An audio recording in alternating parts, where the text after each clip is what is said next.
This video is sponsored by Mint Mobile. More on them very soon. Surfing enthusiasts of the Reject Nation. It is a momentous occasion this day, for the wait is over. We have been under lock and key for months, nary a contact with the outside world, keeping our minds and bodies preserved for every twist, turn, and surprise of the following experience you guys are about to behold. Without further ado, it's here. It's on VOD. We can watch it in the studio. It's time for Fantastic Four First Steps. Woo! I'm awake. Get it. Taking over a Drama Tuesday, because we got to get this thing out ASAP to you guys. One of the biggest movies of the year, and we have been champing at the bit to lay eyes on it. Have done our best to avoid any and all details that have been flying around out there. These guys have been working through the Marvel Cinematic Universe up until this point. Andrew and I watched the OG Fantastic Fours just recently. Tara and Greg covered them as well. So now it's the culmination of everything. Tara, are you excited? How do you feel today? I'm ready to rock and roll. We ride it on. Yes. Everyone's going to hate that. They're going to be like, Tara yells too much. It counts my ears. But listen, it's just me, and I'm ready to rock and roll. So get over it. It's like Excellent. you're telling Tara not to be herself. Just saying. No, never. Always be Gonna yourself. happen. And speaking of being yourself, Andrew, are you doing? You excited today? I am excited at taking the first steps to becoming a movie reactor. That was my Point Break reference. I'm sorry. I had to make a reference because John said surfers, you know. FBI agent. Yeah, Yes, you sorry. are. It's not me Meatball being me. sub. It's not me being me if I don't make a reference. Lori Petty. Yes. Yeah, Definitely. she was in Free Willy too, and Tank Girl, Encyclopedia. 1996. Here we go. Tank Can't Girl. shut it Who off. the Won't woman stop. who directed Tank Girl, Rachel Teochen, she did Freddy's Dead: The Final Nightmare, I believe the director of that one. And the creator of Tank Girl is half of one of my favorite bands, Gorillaz. Anyway, gang, if you... how are you I'm doing, also by the way? good. I'm good. I'm excited. It's the start of a new week, and finally, we can pull our heads out of the sand. And if you guys want to pull your head even further, not just out of the sand, but up into the stratosphere and see everything that doesn't make these reaction highlight reels, you can join us over at patreon.com/therealrejects, where you'll sync up with your own copy. We're going to do the VOD ritual on the Prime Video, but whenever you're watching this, if you got video, Disney Plus, Blu-ray, come on over, sync up with the time code, enjoy the whole movie alongside Andrew, Tara, and myself. Any movie you see here on the channel with highlights probably has a watch-along over there, so check that out. We also got a few shows and movies with streaming and highlights and watch-alongs included over there. It's a blast. Great bunch of people, our community. Thank you guys for just sticking it out with us, bringing us your enthusiasm day in and day out. You get a little peek at our shooting schedule. You also get to contribute questions that help to guide our reviews after the movie. And if you want to save yourself a little discount on some RejectNationShop.com apparel, you join up over the Patreon, you can secure that for yourself. Get yourself a little 15% discount. And over at RejectNationShop.com, not only you got these, but we also have some Fantastic Four-inspired designs. We got the Richards Road, we got the First Steps, we got the Four Steps. Check them all out for your Fantastic Four-inspired needs. Fantastic Four First Steps, specifically, just to avoid confusion. Gang, I'm ready. I think that's all the stuff. Are you ready to get fantastic? You ready to meet Marvel's first family? Let's do it. Let's take our first steps. Do it. Gonna give you a little countdown. We're gonna watch the movie, all the post, mid, pre, and pre, mid, post credit scenes, all that good stuff. Yeah. It's time. A 1, a 2, and a 3. Very well done, John. I got to try doing that myself sometime. Hey, man, everybody's got their own countdown. A good intro, you mean? A good countdown. Oh, look at that style. Oh, my God, old school. Retro. I'm loving this. Awesome. It's like the Cinerama Dome. It is. Reminds me of the ArcLight. I miss you. Earth 828. Damn, we're just jumping right into this. Not even the fanfare.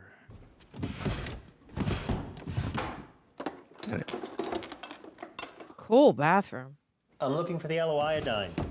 Oh. It's not here. Yeah, because that's not where it is. What do you need the yellow iodine for? Can you give me 12 seconds and I will come and get it for you? 12 seconds is specific. Wow, these are very expired. We never see people in the bathroom in a Marvel movie. Uh-oh. Oh, pregnant? she's pregnant. Yeah, she's taking the test. Okay, betadine, lorexidine, no iodine. God, so many dines, but not the she right knew one. right away where it was. Aww. Whoa. I have a toothbrush that looks kind of like that.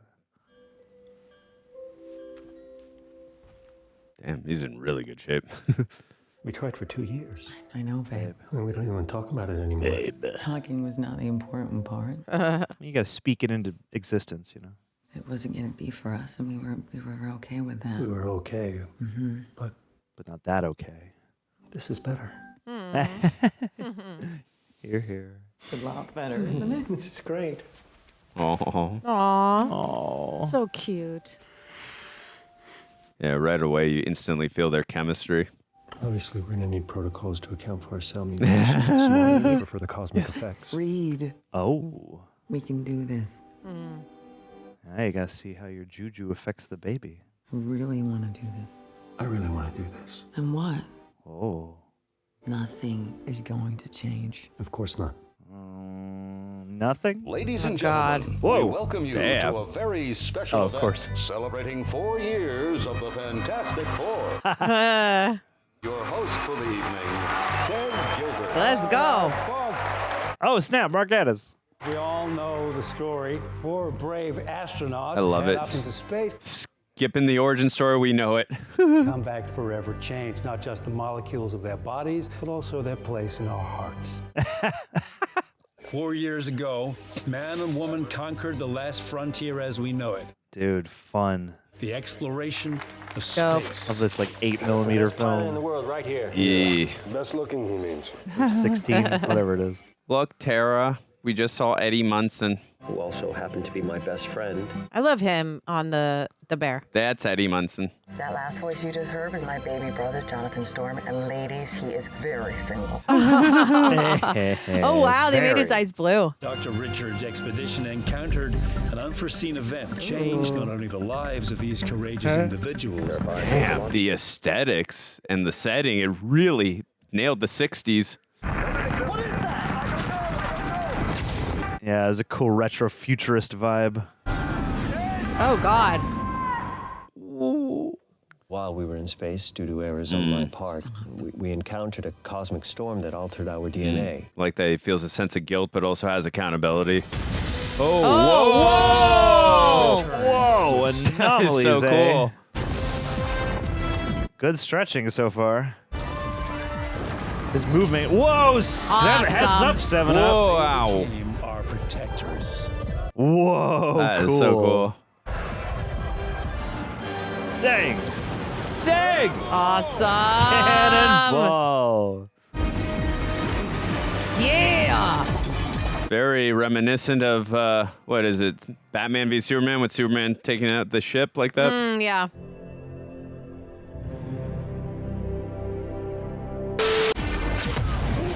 That's so cool. And he said Yeah. that thing. Awesome. I wonder if Ben The will thing, say it you mean the for thing? reals. The thing said the thing? The thing said the thing. The guy with the thing. Whoa, That's just absorbed rad. it all. That looked amazing. Dude, just picture that, but everywhere. Yeah. Made the 4 logo again, Jonald. I know. I was at the opening of the Pan Am Tower when Mole Man attacked. Mole Man? Oh, man. I forgot. Was there Mole Man in The Incredibles?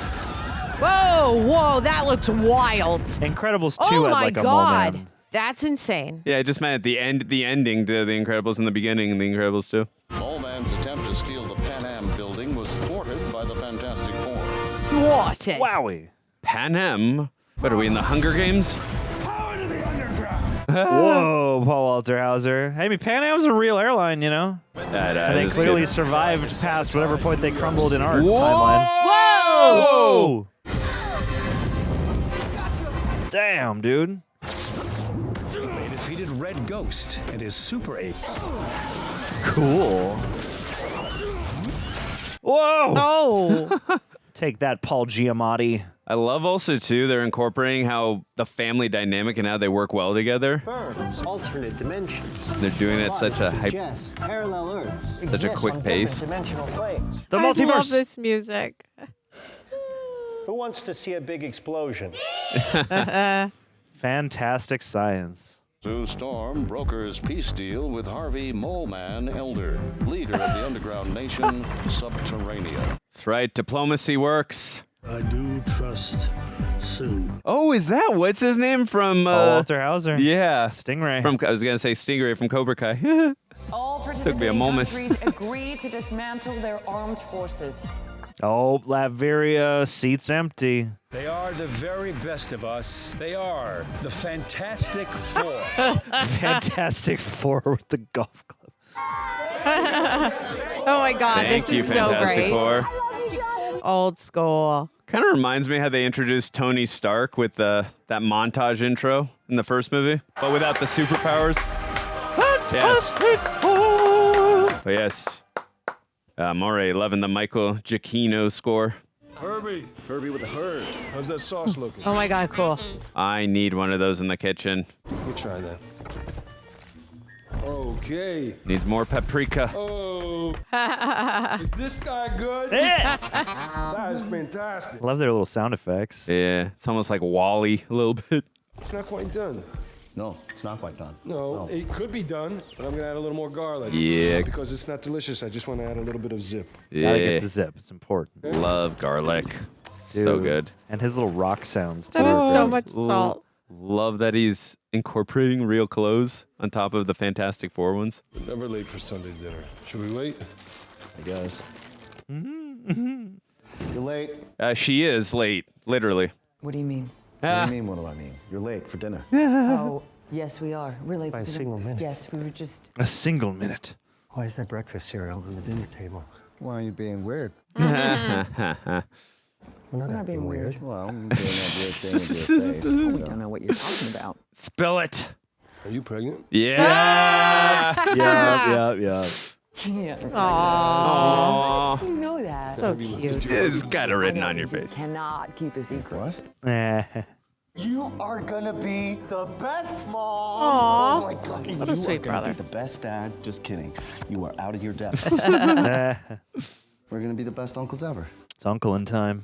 Countdown continues as the Fantastic Four prepare to welcome a new member to the family. That's right, ABC, because we're Disney owned now. Preparations inside the Baxter Building? are Yeah. well underway. All right, Herbie, let's start the baby prep. Gotta get baby equations. This music is the best. I love it so much.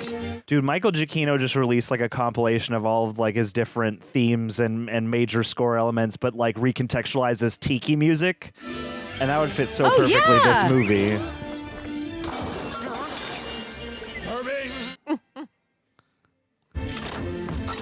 Ah, the baby proofing. Yancey Street bookies are putting the odds of a girl at 4 to 5. This is basically like how they cover the Prince and Princess. Like, it's the same amount. It's the exact amount of it press. makes sense. They're mega celebrities, so this would. This is grounded in reality. I love all the little like multiple split screens. Speaking of, Cole Robbie. Nope. Cool. Larry, That's I will awesome. Tell her when I see her. The question on everybody's mind is, will the baby be born with superpowers? You best believe. Or is it going to be a Will Stronghold and he's going to get his powers later on in life when he gets to Sky High? New deep space transmission. Let's identify its origin. Shall we record and file it? Definitely. Gots to. Oh! I'm gonna cut that I want onto a wax. So cute. 2:15. What 2:15? I don't have any meetings today. Reed, That 2:15. thank you for making the time. 217, run out the house. Thoughts on the new suit design? There are no new suit designs. You finished them years ago. They have dust on them. You're gonna be a father soon, new responsibilities. You're a bit scared. I'm not scared. I'm busy. New transmission today. Have you listened to it yet? I gotta lie, this set is freaking awesome. Bridge teleportation test. Movement of organic matter, 6 meters. Whoa. Dude, also with glasses. Let's run it. Ooh. Whoa! Transporting. Cool. It worked. Ooh. Uh-oh. Uh-oh. Johnny. Yep. That's so cool. Could you reset the breaker? Other Cool way. effects. Yeah. That Well- looks great. Yeah, no, the visuals and that is amazing.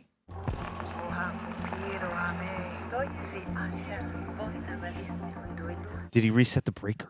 Babe, when you're done, can you... Hello, Herbie.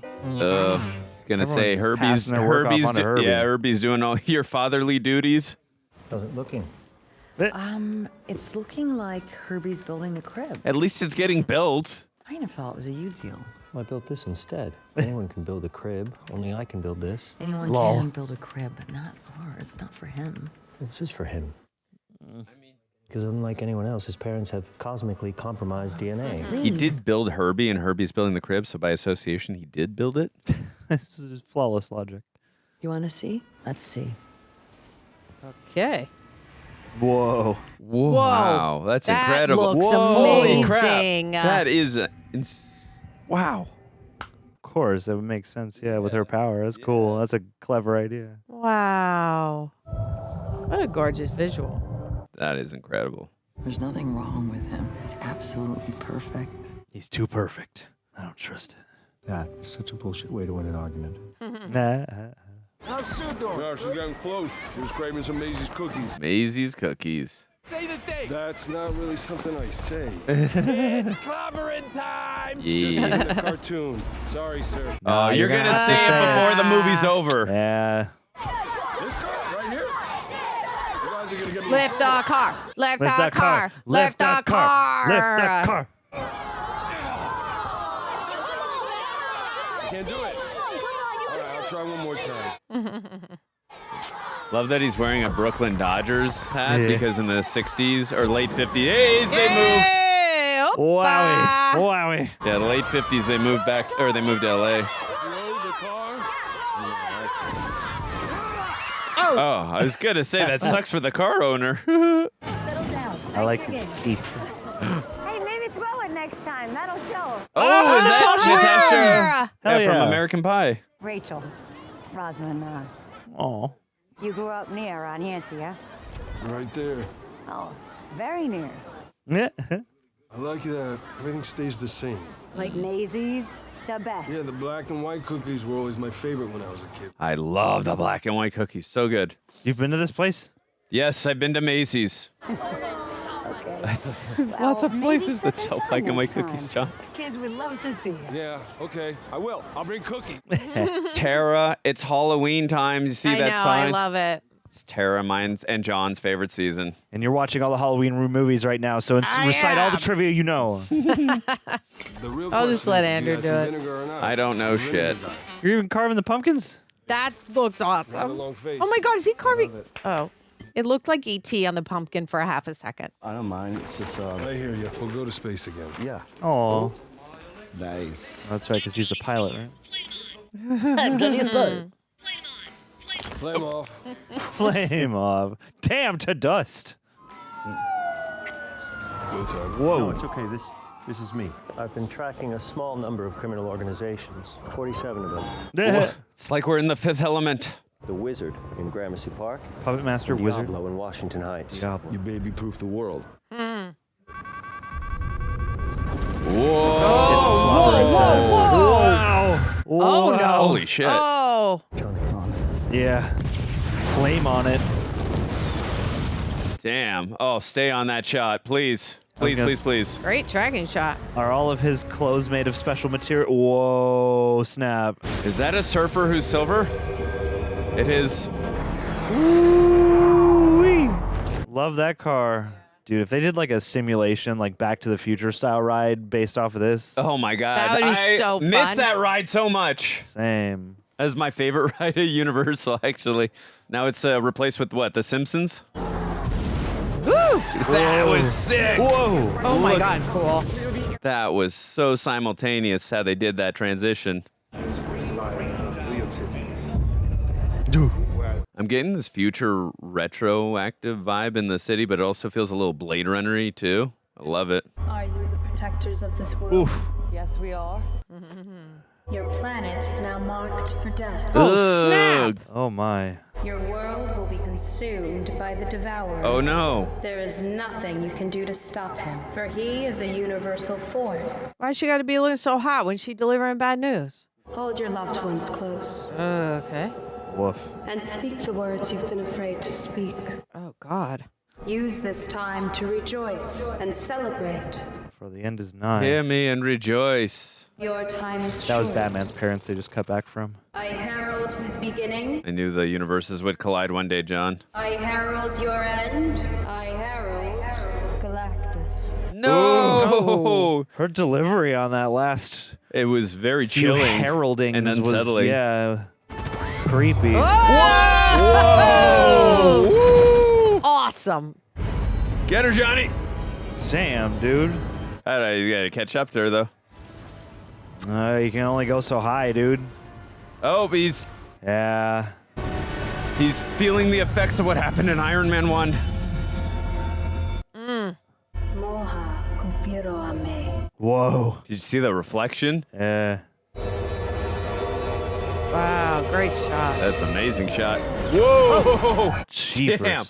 What's a Galactus? And how do you consume a whole planet? DA-773, planet in the Proxima Delphi system. No data. He ate that whole planet? Five planets, actually. Ooh. 5 have disappeared. There might be more that fit the pattern. And the pattern is what? But they've been chosen with great care, targeted. Whoa, whoa. You're saying these planets disappearing, that's connected to her? I've identified the Herald's energy signature and matched it to DA-773. She was there. English, please. This Galactus? Can do exactly what she says it can do. This film doesn't waste time. Right away, we feel the stakes. How long to get Excelsior launch ready? Excelsior. Yeah. Either we go up there or Galactus comes here. 20 hours. The launch window's in 16. Guys, like I said, 16 hours. Yes. When I chased her, she spoke to me in her language. What did she say? I don't know. And what was the tone? Angry, threatening. No, not at all. Kind. Huh. She was like right here, and I was looking into her beautiful face, and I saw stars, and I could see me in her face. That's why she was beautiful. It was kind of, Warm? Kind. Johnny loves space, Johnny loves women. Now there's a literal naked space woman, and Johnny thinks they had a moment. I doubt she was naked. It was probably a stellar polymer. Oh, that's cute. Awesome. The tapes. Oh my God. Dude. I love how practical Herbie is. He's so cute. I would totally buy a Herbie. They sold them. There are 23 of these. 23 and me. Only repeated language and the oldest recordings. I don't know who they are or what they're saying, but this is the same. This is her language. Okay. Maybe that is something. Yeah. If we can decode that. I finally knocked it off the list. What? The suits? The new spacesuits. Yeah. Flame Awesome. Not bad. Maxed out oxygen supply, but Those look like old school NASA. if you stay flamed on in zero atmosphere, you will burn through your air reserves in less than 10 minutes. So, Oh, boy. That's important intel. Take back every single bad thing I've been saying. Wait, how many bad things about me have you been saying? To myself. To myself. In private. The ones on the record, I mean all those. with space, the greatest mystery of all. Last occasion led to the accident that mutated them and gave them those Oh, yeah, that shot. Is he gonna see the Natasha Lyonne? Is that her name, right? Was that the unknown also meant fear? He sees Natasha Lyonne. Oh, yeah, she lives at the school. It's interesting. I was looking at her when the audio was about fear. He's afraid of rejection if he asks her out because of the way he looks after he just watched that. Especially compared to the old ones. Oh, the old ones weren't adequate. Who could have known? Oh, Me. oh, buddy, I could have known. Stop. don't blame yourself. You gotta stop beating yourself up about this. You know, Stretch, I got bad news for you. Stretch. You ain't that smart. Can you cook? It's more of an art, not a science. It is an It art. is a science. Fine, it's a science art. How's that? 4 of us will return to space and face the danger waiting there, and we will find this Galactus. We'll kill them all. I just want to know, are they going to see the Robinson family in space? A danger that has threatened our home. God, those are really badass spacesuits. And threatened this planet. Mole man. We will protect you. I hope so. I believe them. I love all the stuff they're doing to like lend credibility to the imagery, especially when there are more effects and things. Just like putting you in the perspective. Oh, cool. Nice. Awesome. I'm so happy Herbie's going too. Awesome visual. That is sick. I love that far away shot so you can see the scope. Excelsior. Hey. Whoa. We have a liftoff. Ladies and gentlemen, we have a successful launch. Woo! Bravo. Love it. Let's go. Now they're up against the greatest threat they've ever had to in the last 4 years. I love this choral music. Gives it this really fun, like ethereal, optimistic quality. 2-1 mark. Remember, John and Tara, he's the best pilot ever and the best looking pilot. Yeah. And he's got the highest body count of any pilot. Yeah. We are locked. And clear for FTL navigation. Faster than light in 3, 2. Warp speed. Punch it. Whoa. Wow. Let's go. Okay. Very cool. Nice. Very cool. We ride at dawn, baby. Dude. So the Herald's energy signature tracks to this binary system here. Whoa. That's so cool. 275, yes. Oh, that would make me want to vomit. Probably. Have Herbie collect any liquid, gas, solid materials, analyze his physiology. They're so into the science talk. If he's just some big guy in a ship, then yes, you can punch him out. Now we're speaking our language. You're I looking forward to love it. clobbering time. Don't lie. No, oh, no. Wow. Really cool visual on that. I'm loving the visuals. It's strange. The Herald's heat signature is coming from inside the planet. Ew. Ooh. Whoa. Whoa. What the hell is happening to that planet? Is there something alive down there? He's drinking it through a straw from the other side. Jesus. Oh my whoa, God. Whoa, whoa, whoa. Holy crap. Jesus Christ. What the heck is that? That's what we want to know, too. Looks like a transformer mouth. Dropping us out of FPL. Let's go to manual. Watch out. Oh, damn. Woo, woohoo. Jesus. Sue, hide us. That's a great idea. Wow. Nice. Invisible boatmobile. Yes. It's all gone. The whole planet. And it was 13% larger than Earth. Jeez. Yeesh. Caught in the tractor beam.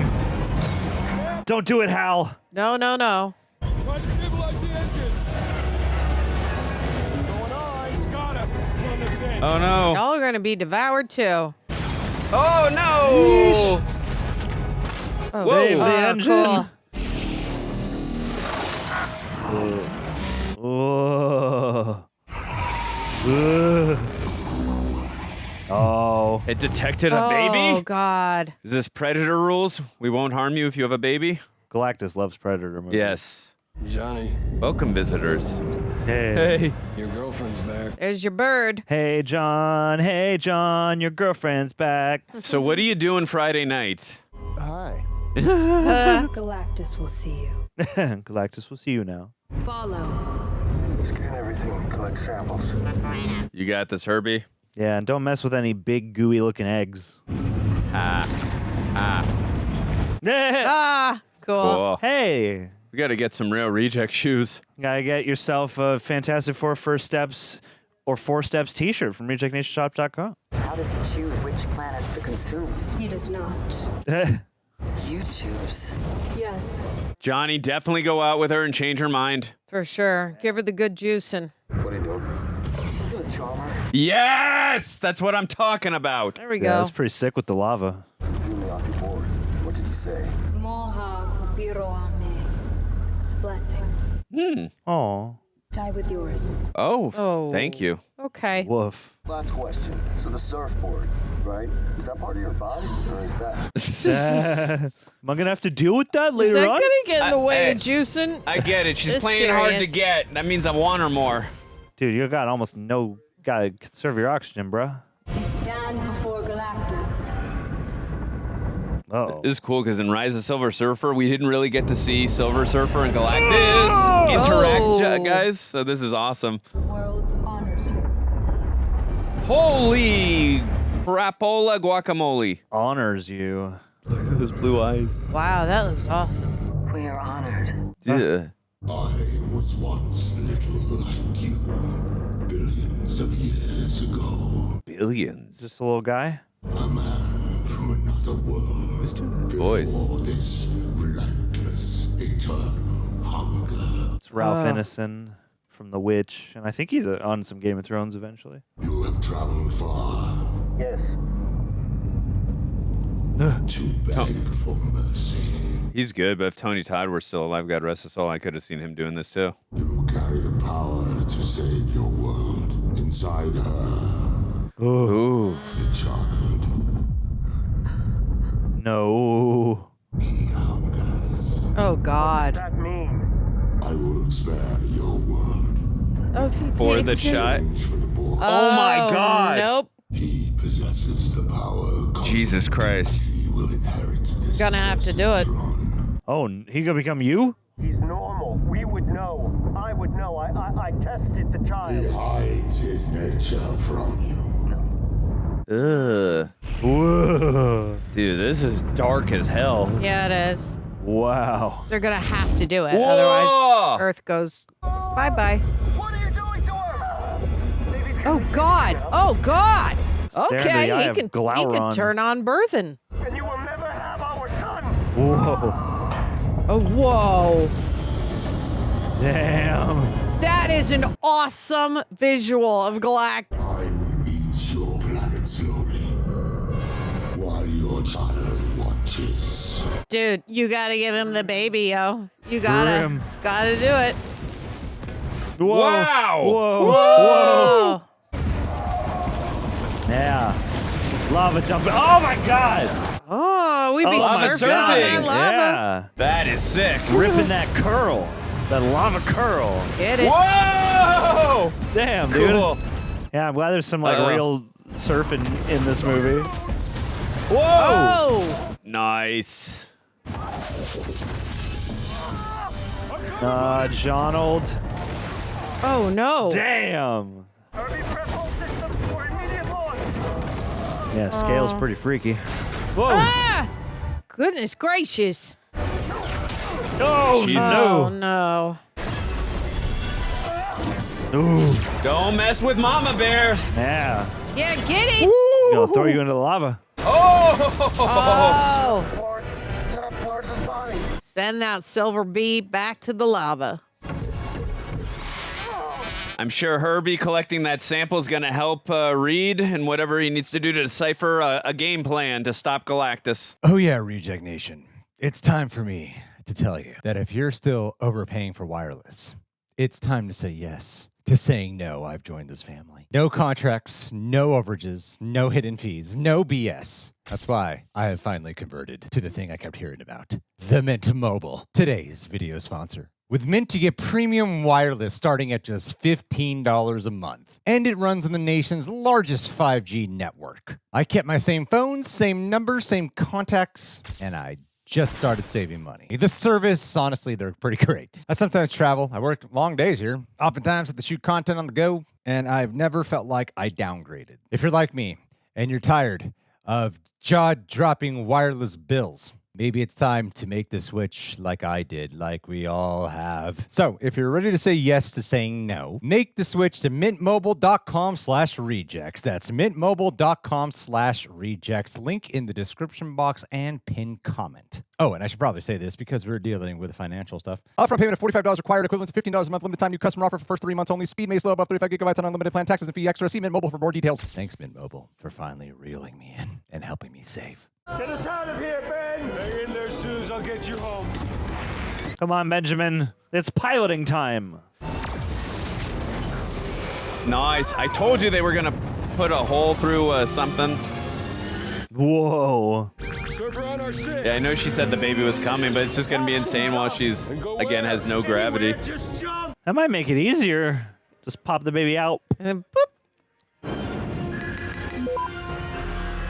Ah! Oh God. Dude, oh you're no. not Oh aligned. no. Oh shit. Oh, that's not good. That's not good.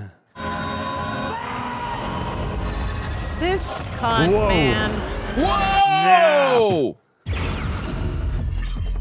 You're too late. Hope you didn't do any damage in there. Oh, well, Jeez. guess you're not too late. Wow. Johnny, kill her. Really? Yes, she wants to take your nephew. Kill her. All right, all right. Kill her. All right, all right, all right. Finally met someone interesting.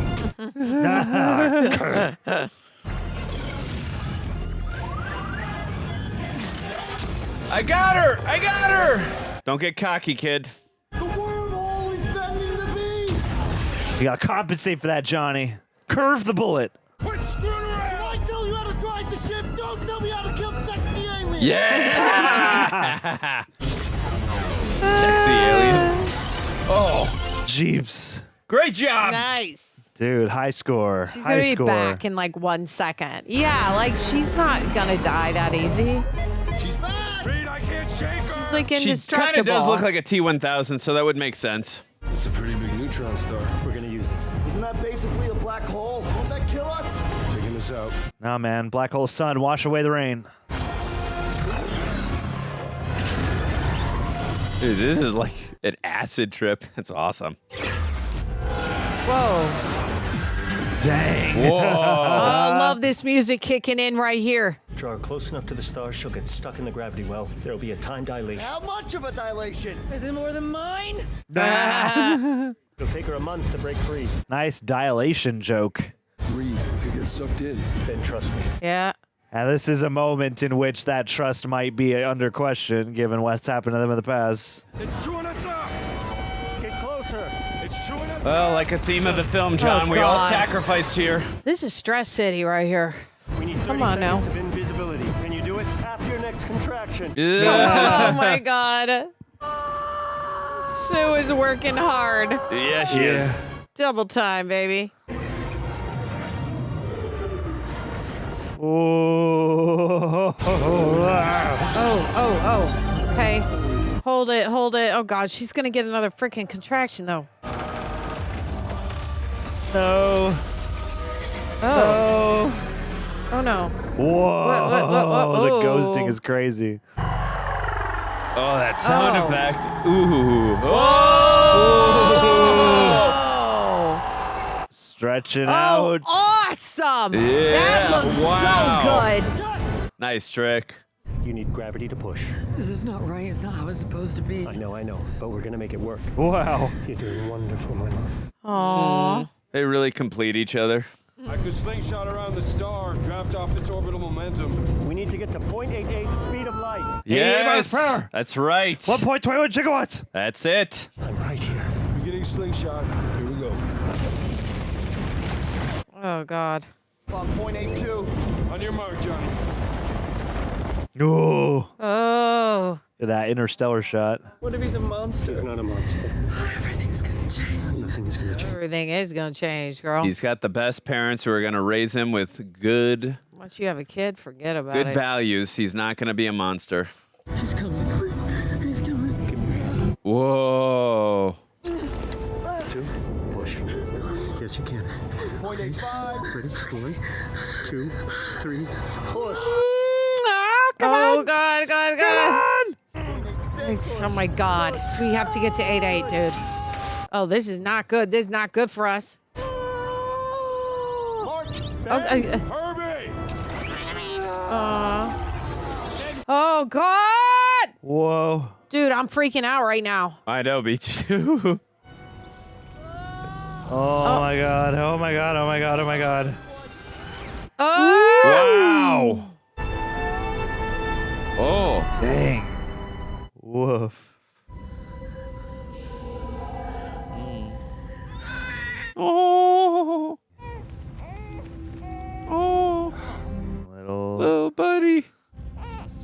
guy. This little guy's gonna have a story to be told him how he was born.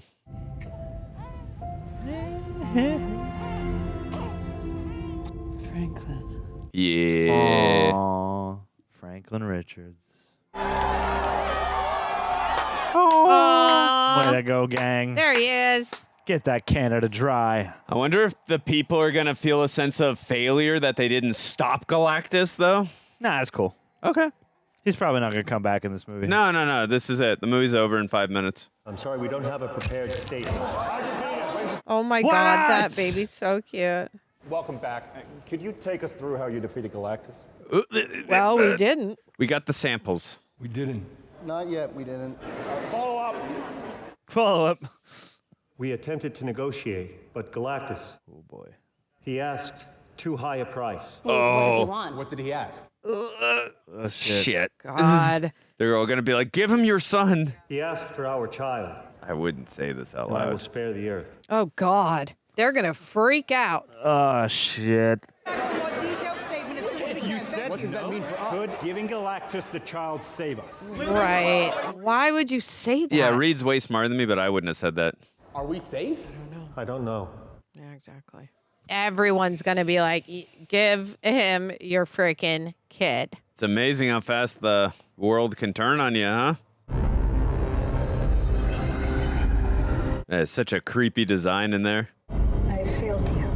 I need the child. I must get the child. Jeez. But he's just a baby.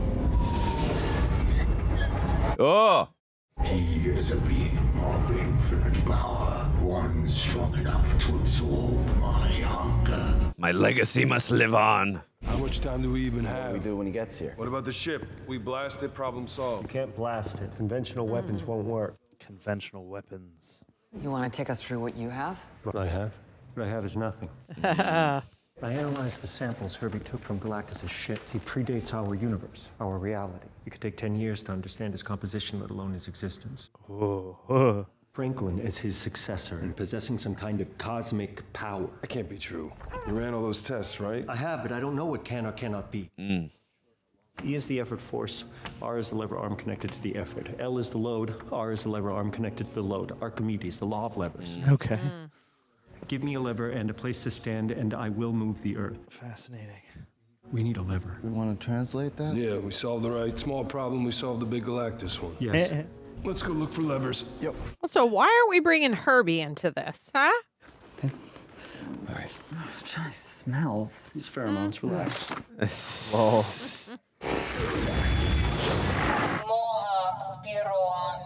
It means die with yours. Ooh. We have a sentence translated, and we can use that to figure out what all of this means. I mean, Reed could build an algorithm and then... His big brain is busy. Algorithm. Rosetta Stone to find him and Archimedes' lever. See? I can reference old stuff too. Hey. Gonna All get about the dial of references. destiny.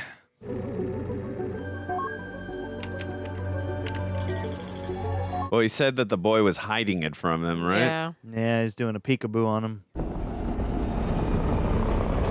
Sure he's not doing a Pikachu on him? I choose you. Unknown spacecraft, believed to be Galactus, has just passed Jupiter. Oh, shit. Financial institutions E.T.? remain closed. Oh, hi, E.T. What is to be our fate? Go see Natasha Lyonne? Hey, what about us?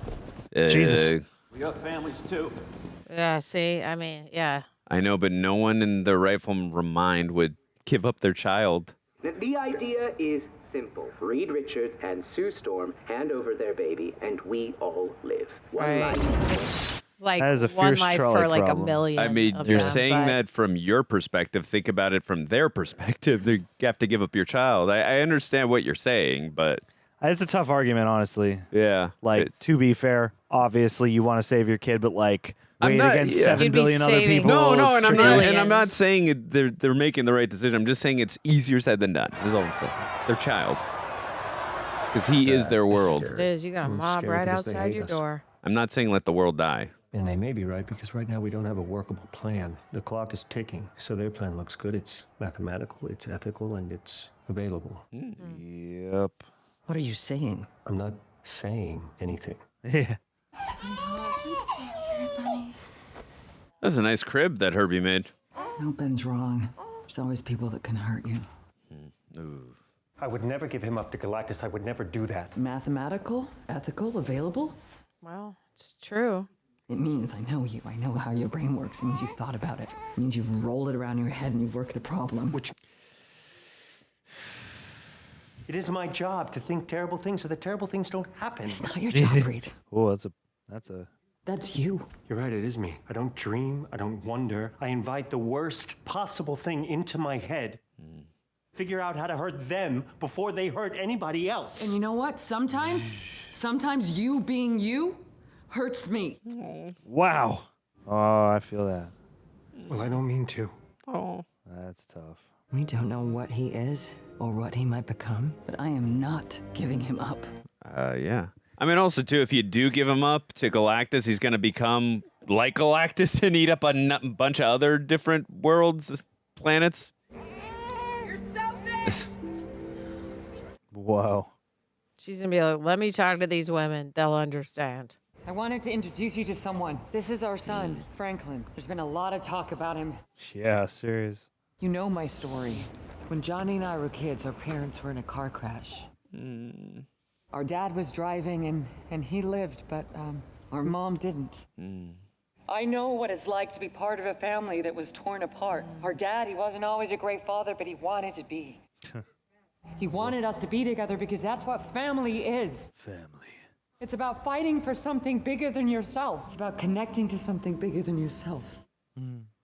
It's about having something bigger than yourself. And the four of us already do because we have you. You know, our mom always used to say, Susie, for you, I would move heaven and earth. And we would do that for you. Yeah. I will not sacrifice my child for this world. my But I will world. not sacrifice this world for my child. That's There a we great go. line. We will face this together. We will fight this together. We're all And family. we will defeat this together Here, as here. a family. Yeah. That was Get a her beautiful, done. beautiful, inspiring, and a touching speech. Corona's for everybody. Yes, with limes. Give me a lever and a place to stand, and I will move the earth. We are going to move heaven and earth. We're gonna Well, just earth. we're gonna move it somewhere? We are going to move Earth to a place that Galactus will never find us. All right. Well, we already have the lever, the bridge. The bridge is a prototype. Oh, right. We saw him move the egg, right? We are out of options. We have to make it work. We will make it work. He's gonna move this from theaters onto Disney Plus. Okay. That's cool. Means we get to watch it, right? Difference between a planet and an egg is only scale. Starting immediately, we will create teleportation bridges spanning the globe. They will be synchronized and interconnected. Cool. Oh. Transporting our planet to a new solar system within a 2% margin of the inhabitable zone. Wow.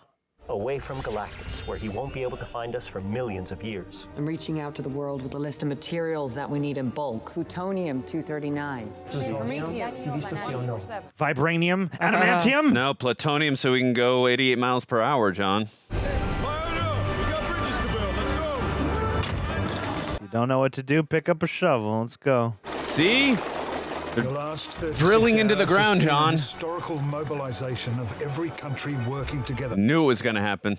Love the stock footage. I love this theme about unity, and now the whole world is working together to achieve one goal and get away from Galactus. We are getting reports that Galactus has passed Mars. We stand and fight, John. Uh-oh. It takes too much power. It's too much power.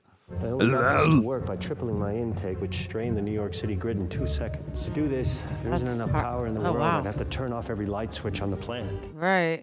How long would we need to conserve power? All the power. Woof. The worldwide Wow, energy curfew that's only works freaky. if everybody does their part to conserve electricity. What about people on life support? Oh, I love it. Yeah, exactly. That's so cool. Missed the spot. Curfew fried it. Now I look like an idiot. Don't worry, Natasha Lyonne's still going to like you. You're good. Dude, Beard could be sick. Most fathers want their sons to look exactly like them. Inside and out. Oh. I don't want you to be like me. I want you to be like you. better. There's something wrong with me. Always has been. Oh, buddy. The more I look at you, the less I know. And the less I know, the more scared I am. Oh. I'm not going to look anymore. I'm gonna let you tell me who you are. If you'd like to tell me now, that would be helpful, especially if you're an all-powerful space god. I'd like to know that sooner rather than later, if you don't mind. I can see Franklin defeating Galactus in the end, just letting the power out. Oh boy. Oh boy. Whoa. Awesome cool shot. Yeah.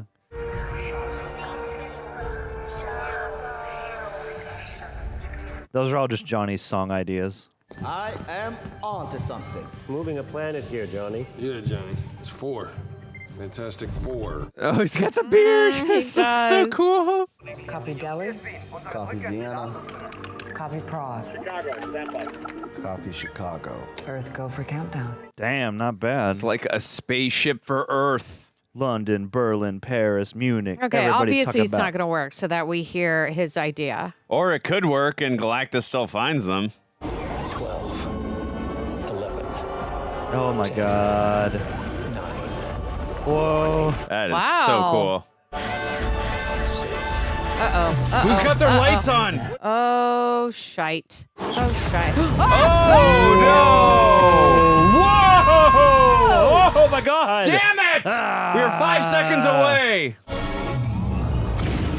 Oh, what a CUNT in 5 all seconds. the worst ways. She's going for this bridge. She's coming for Franklin. No. All right, Johnny. Let's do it. Stop your girlfriend, Johnny. Yeah, you know the language now. You got the algorithm. Let's go. Woo! Yes. Nice. Oh, he's doing it. Whoa. Oh, it's got to be something in her language. Yeah, he's doing it. The what she said.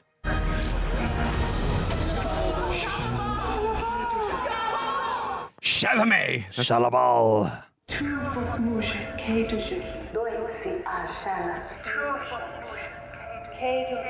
He's just doing the lever. Vosti Sagens. Yep. Hey. Sapiamen as tu vos. Shalabal.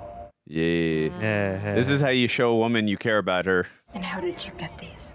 Mohaku piro ame. How? He barely has a grasp of the English language. All in your language. Trace back to the planet Zenlaw. Zenlaw. Did Galactus consume her planet?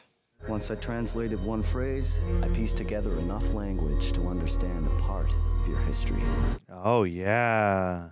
You were some sort of scientist or astronomer. Damn, yeah. When Galactus came, you offered to serve as his scout and spare your planet. Was it to spare your family? Oh, that's her from the Ozarks? From Weapons. I mean, she's in in weapons too. Yeah. Whoa, snap. These are gorgeous. Caught in the tractor beam. Whoa, cool transformation. He turned you into this. Yeah, that's a tragic backstory.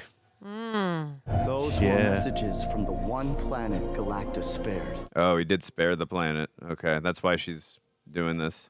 These planets weren't so lucky. How many do you remember, Shalabal? Oh. Sagan. Do you remember Polaris? Damn, this Polaris. is a very emotionally impactful scene. You brought Galactus to all of these planets, and now you're bringing him here. So she did the exact opposite thing the Fantastic Four are trying to do. Can't handle that. Just trying to save my world, like you did. So give up the child. If he was older, he would do it himself. Would you give up yours? Take me. No. Wow. It's not gonna cut it. It's not yours to make. Then stay and help us. There is no help. Take the child and leave this doomed place. Doom, she said doom. We have to bring him here. We have to bring Galactus here. We need to bring Galactus here. Okay. We need to get him away from his ship. We need to bring him here, to Times Square. Show him the sights. We move one giant away from the planet. If we route every power grid on the eastern seaboard through our one last bridge, we can keep the portal open for... For what, 2 minutes? 12 minutes. 37 seconds. Okay, it was close. Wow. Not a lot of time to throw a space god off a planet. No, it is not. And where do we send him? To hell. To the far edges of the universe. Without a ship, he'll be stranded. How are we supposed to get Galactus to Times Square? How do we move one giant through one large bridge? We use the baby as bait. We have to use the only thing Galactus wants. No, I'll think of another way. What are you talking about? You can't. Our baby. We have to use Franklin. Baby bait. That's your plan? No, it's not my plan. It's our plan. It's the only plan. It's not my plan. I hate that It's plan. a bad plan. There's got to be a different way. I know. Sue. Yes, I know. I know. Whoa. Oh, Jeez. I thought this was one of the most beautiful things we'd ever built. Feels terrifying now. It can be beautiful again. You guys built Times Square? Go check, see if they're back. I'm in no rush to do that. Well, I'm definitely not going to check. I'm definitely not going either. Thank you for going and checking. You're welcome. Thank you for going down to check I'm first. definitely not going Glad down. he's able to. Oh, Jesus Wow. Christ. Let's run through the details. I don't like when she does that. It's unsettling when people just appear. Imagine if you had Natasha Lyonne in your bedroom and she did that. Shock-proof, radiation-proof. nice. Franklin will go here when Galactus arrives. Hey, do we know what direction Galactus will be coming from? All directions. Well, it could be from anywhere. But when he crosses those lines, we trigger it. We're in the very center of the city. We're surrounded by miles of apartments. And advertising. Any path he takes, he's going to be going through thousands and thousands of families. Collateral damage. I got an idea you'll hate. Let's hear it. Oh, the mole man? Get him underground. This must be where the sausage is made. I think I prefer just trying to steal the sausage. Please, don't touch. Wow. We'll fix that. Goodness gracious. Herbie, be careful. We've met Galactus. He'll eat the underpart first. Well, regardless, why don't you butter me up? Yeah. Mole Touch another piece of mutton. Please, take the mole out of it. It's Mr. Elder. Let's Give us a minute. separate our egos. We're on the same side right now. Johnny, don't be mad. I didn't dress you. You're handsome. Yeah, you are handsome. So what do you need? Evacuation orders are in Aww. the New York area. I like them working together. Ooh. Cool. Welcome, Sunshiners. Sunshiners. Yes, do me a favor and just wipe your feet upon entry. I'm kidding. It's all dirt. I'm glad you're here, man. Use the time wisely to be with the ones we cherish. Despite, some of the obvious, unrest among the people, I like that the world is sort of banded together in this story. Oh, you're looking very distinguished. I'm surprised to see you here. Do you come for spiritual guidance? Came for asking you out guidance. Can we see you? Aw, you big softy. Aww. Never doubt that a small group of thoughtful, committed citizens can change the world. It's supposed to be Edward R. Murrow. God, those purple eyes. So help me God, purple eyes.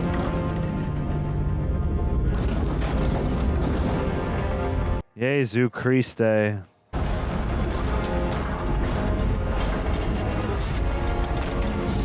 Whoa. Jeeps. Whoa. That is one incredible looking baby crate. Good luck, Fantastic Four. Yeah. Ooh. Damn, just that reflective shadow shot is incredible. Whoa. Oh, my God. That's going to cause a tsunami, sir. Okay, well, there we have it. Oh, boy. Lady Liberty, don't you touch her. He's going to be like, whack. Okay, maybe not. Jesus. Oh, God. What are you doing, man? Wow. Wild visual. It's like, I'm collecting samples of my own. Love that fresh dirt. Ooh, wow. Scanning environment. Where is Franklin? There he is. Ooh. He's like a kaiju, but much bigger and taller. I was gonna say, like, I know in the comics what Galactus has varying scale, because sometimes he's got to be bigger than a planet, right? This is a question for our audience and for Coy. Whoa. It depends on the special effects team, John. Yeah, of course. Might be. Whoa. Oh. Oh, yeah. Right in the eyes. Nice. Oh, replace it. Yes.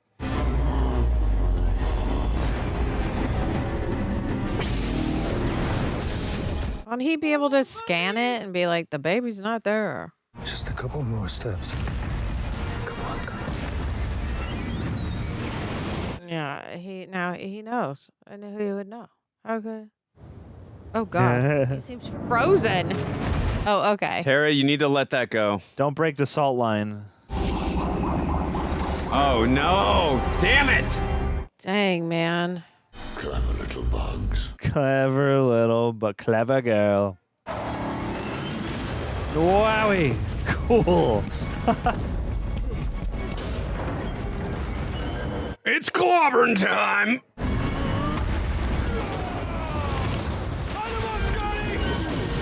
Oh, it's a gas truck. That's Cool. fun. Yeah. Nice. I don't know if that's going to do much to him, though. Looks cool though. It does. It's a good idea.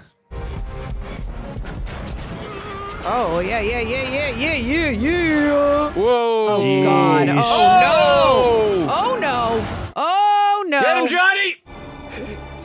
Oh God, that would be so Oh, he scary. threw him in space? Holy shit!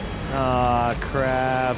Damn, Little ice I fractals on him. I did not realize he threw him that far. Yeah, man, he's massive. Brute strength. Nice. Cool. Dude, the cinematography is really Yow! Oh, shit.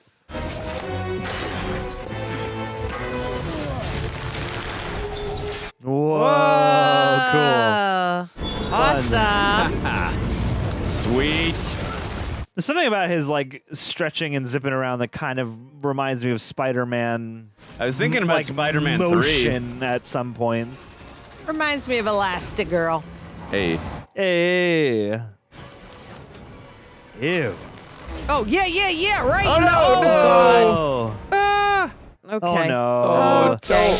Don't rip him. Don't Oh my rip God. No, do not destroy Stretch Armstrong. Dude. We gotta do something. Somebody get in there. Dude, Oh, shit. dude, Oh, shit.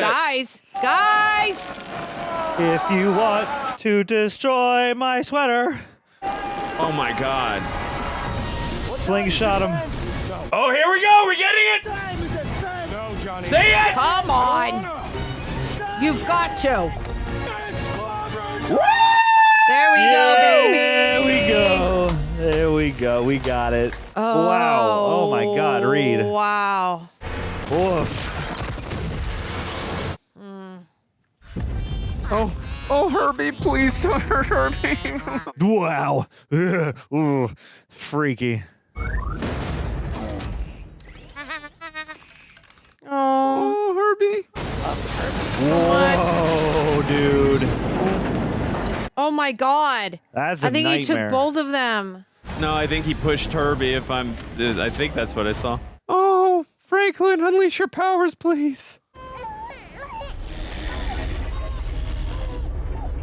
Damn. You are my salvation, my deliverance from this vicious hunger. Fascinating motivation. Yeah, he just wants to rest and let his legacy be carried on. I don't even know if he cares about the legacy. I think he just wants to rest. No, he wants the legacy, John. You're just tired Don't as argue fuck. with me. Oh, we are not afraid.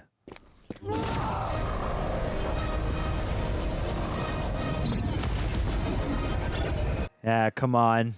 Get that mother in peril adrenaline rush. Whoa! A phone Jesus. Oh! Yeah, girl. That's what I'm talking about. Get it, Sue. Is Silver Surfer gonna come back at all? Stop. It's too much. gonna try and sacrifice herself for her child. Oh no. Wow.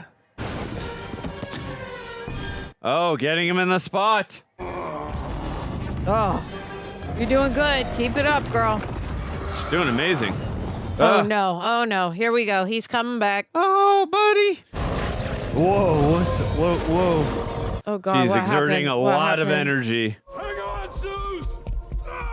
Whoa! Damn. Nice. Yeah. That is amazing. Smart. Love that. Oh my God, dude.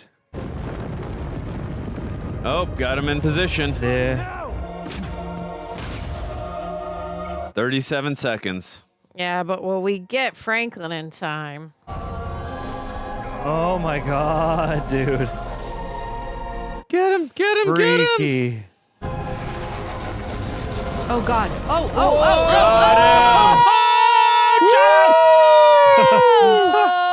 Good job, Reed.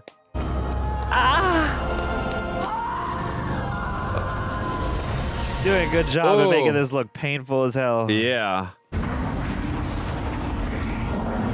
Nice. Oh God. Is she gonna die? Oh God. Maybe Silver Surfer. Oh, Maybe Silver God. Surfer can I save her. Like I don't know. I don't like this.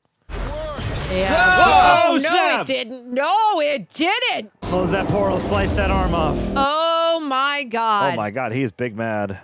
Where? Dude. Shit. Tell Franklin Uncle Johnny loves him. Oh no. Oh no. Here it comes. Whoa! Rose Tico for the win. Hey, I understood that. Okay. That was a good Last Jedi reference, Jonald. All the best references are. Woo! Hey. Oh, wow. Go Shalabal, you're a real one.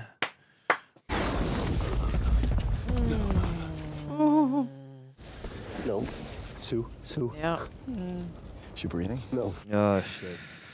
You stay with us, okay? Oh no. Franklin. Come on, Sue. Stay with us. Don't Maybe the baby has Terrible. power to save her.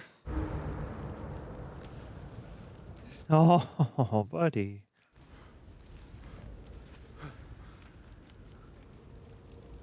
Oh my God. Great acting and shot right here. Believe all of it.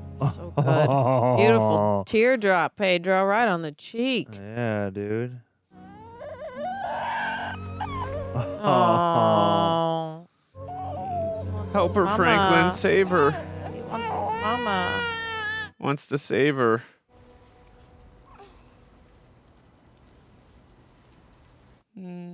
Maybe he will. I feel like we're doing a close-up on the hands, like he's about to do some juice or something. Oh my God. The hand just moved. Not bad. Oh my God. But I like that they let us sit with the moment for a little bit. Wow. Whoa! Yes. Her eyes. Way to go, Franklin. All around team effort. Go us. Oh, buddy. Good job, little dude. Oh, nuzzle. So Nobody cute. can even stand it. He's not us. Oh. He's more. Oh. Oh, folks, we have so much exciting ground to cover today. The last year, a lot has happened. No, there's nothing to be nervous about. You just stick with me. Something will be done before we know it.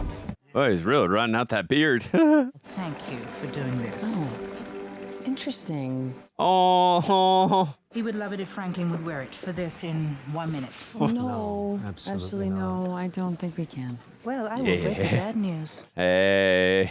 Dude, you just made your next arch nemesis. 25% more fantastic. Hey. Sue, Johnny, Ben. Oh, we can't do this show anymore, guys. Sorry, we're gone. We got to move on to the next threat. Oh, no. Robert Downey Jr. just came down. Oh, crap. This is strollers. Hold on, wait. Those car seats are the worst. Seriously? God dang it. Why didn't Herbie set this right? You gotta feed it through the bone through. Yeah, I'm doing. Well, I don't feel it. This is so relatable. You gotta thread it. You know, you gotta. That isn't gonna help. This is the real villainy. It's so real. All right. You from the left, you from above. 3 men and a cosmic baby. Hey. There we go. I just want to know which one is Tom Selleck, which one's Ted Danson, which one's Steve Guttenberg. Yes. There we go. Wowie. Ah, nice. Nice, Matt Shakman. All right. What do we got? 4 years later. Oh, everything moves in fours. Then 4 minutes. He was a butterfly. Aww. You want the other book, don't you? You want to read the Babadook, don't you? Jesus Christ, John. Herbie, you seen the book that Franklin loves? Not that one. We did that one yesterday. Oh my God, their fridge is So we're going for crazy. something a little bit more fun today, yeah? A fly went by. Is that what I just said? How about the chemical history of a candle? That's pretty fun. That's a good He's one. gonna be gone. Is he? He's gonna be like a grown-ass man or something. He's gonna be Jonathan Majors. It's gonna be Benjamin Button.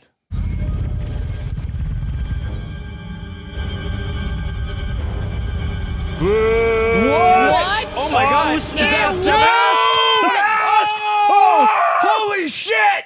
We'll return in Avengers Doomsday. Oh, wow. Damn. It was Doom! Snuck in for that cameo. Oh my God! All right. That was wild. Let's let this play. Holy I tamale. assume there's gonna be more. Yeah, we still got the last step of waiting for the post credits. Yes. Wow. Yes. But we can at least, lay out a couple preliminary I just want to know the thoughts. novel over there, Tara. What's going on? Did you write know, character I names or did we know. write something? Names. Oh, okay, cool. Excellent. Good. I expected so much. Props to Matthew Wood voicing Herbie. Hey. Oh, yeah, that was awesome. You'll love to see it. I can't remember. Was it in Wall-E? Was it? I know Andrew Stanton directed it, but who voiced Wall-E? Because it sounded kind of That's similar. a good question. It is. You'll have to look it up. And, I will. give us that trivia. I will look it up right after, but I'm sure there will be many comments. So we encourage engagement. So whatever you guys want to do, it sounds good. Gang, if you made it to this point in the video, don't worry. There's another post-credit scene. We're going to get to that. But for right now, if you leave a like, we'd very much appreciate it. Subscribe, hit the notification bell so you can be notified when one of these breaking, just hot off the presses new VOD flicks comes your way here on the channel. yeah. Also, big thanks to the team over at Prepper, working like clockwork. The fantastic... There's more than 4 of them, but you get it. Hey. They're chopping these highlights together. They're getting them visible on YouTube, handling the tight turnaround Yeah. like pros, and we appreciate them mightily. Also, if you happen to be listening to this in podcast form, anywhere podcast books are sold, leave us a little bit of a rating. Not Be 4, very much 5 appreciated. stars. That's fantastic for... 5 if it's a 4-star platform, 4 is good. If it's a 5-star platform, just pretend Franklin Richards is on the That's team. right. Exactly. All right. Yes. Got a couple. We're gonna save a lot of our thoughts because we got a lot of questions. So we're not gonna get too deep into the weeds. Yes. But just a quick, just skimming off the top, first feelings and emotional responses. Tara, how do you feel in this moment? I really love this movie. I thought it was exciting. It moved quickly. Even like the Dark Night of the Soul wasn't like too dark for me where I get like that rush of anxiety and I'm like, you need to solve this now. Otherwise I can't keep watching. Yeah. I didn't feel any of that. I thought that there was a couple of moments where it was like a lingering tension there, which is great. But for the most part, I thought it was just a lot of fun. I love the music. Obviously, there's 0 things wrong with any of the actors. And I really like the story.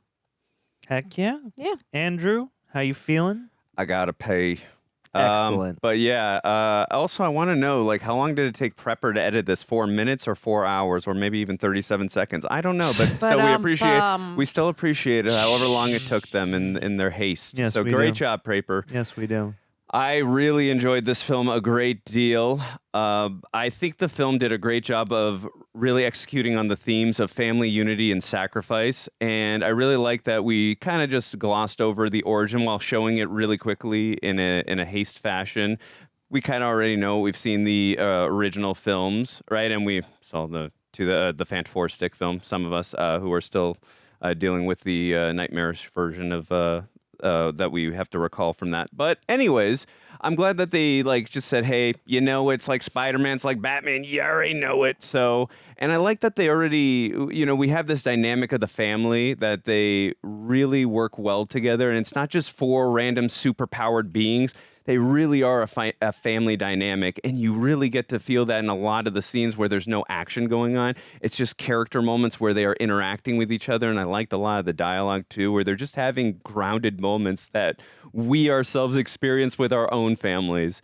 And you can really feel that tight-knit bond, and I also felt like all 4 of them were fantastic, by the way. I loved all their performances. I really feel like Sue was the emotional weight of the group. Oh, 100%. And I really enjoyed her performance. And I think that one, it might have been my favorite scene, honestly. And it wasn't even an action scene, of course, was the one where she was talking to where the world had, the world had accepted them with the 4 years of their inspiration, the way they fought villains off. And then, oh my God, you're not giving away your baby, but you're sacrificing your baby for us. And they turned on them, you know what I mean? It kind of goes into that Green Goblin thing of how fast the world will turn on a hero, or heroes in this case. But that inspiring speech she gave of, hey, look, we're not going to give up our child, but you are our family as well, and we are not going to sacrifice you either. We're going to do this together. Unity, baby. I just thought that was so damn inspiring. It was a great speech. It was great dialogue. I loved it. I also loved the chemistry between Vanessa Kirby and Pedro Pascal. You can really feel the history between the two of them, how much they adore each other. And also, not everything is rainbow and sunshines between them, which is grounded reality in a relationship. I'm going on too long. John, how do you feel? I could go on like 20 more minutes, but go ahead. Yeah, we know. Thank you, Tara. By the end of this, we will have unpacked all that there is to unpack. But yeah, no, I had a lot of fun with this. I really enjoyed the vibes and the version of the world, Earth 828 or whatever they established us at in the beginning of the movie. Yeah, I really enjoyed the ensemble. It's a very straightforward movie in a way I wasn't quite expecting. Given that this is just shy of 2 hours, like this kind of felt like a 90-minute movie to me. Kind of did, actually. Not in a bad way. There are certain things I think you could have done just more with, but I really enjoy Doom by Alan Silvestri. Doom? Well, I guess we know who's composing that Avengers film. I mean, great composer. I love Alan Excellent Silvestri, and we composer. made a Back to the Future reference earlier, just saying. And Predator. Yeah, that's true. That's true. Continue. We got too many references to count, but well, it's me on the video, so you know you're going to get a ton, but continue. You know the song? Encyclopedia? Is that what it is? No. Oh, I okay. was calling. I'm calling. I thought you said the song was called I was just saying Encyclopedia. Well, Alan Silvestri being a composer know of this Back song. to the Future and Predator, I'm sure many of you knew that. That's not me being an encyclopedia. That's just Jamie me being Christopher. Jamie was a a tight lover of among film. Gomsewers here, bright in every corner of the Marvel Cinematic. All right, let's see what we got here, guys. That's very sweet. Yeah, it's a nice little memoria at the end. What do we got? What do we got? If you look at my characters, you will find me no matter what kind of character you create or assume. A little of yourself must remain there. Jack Kirby, 828. Oh, damn. It's his birth. It's the That his is a birthday. fitting That's- tribute. Race from space, save the human race.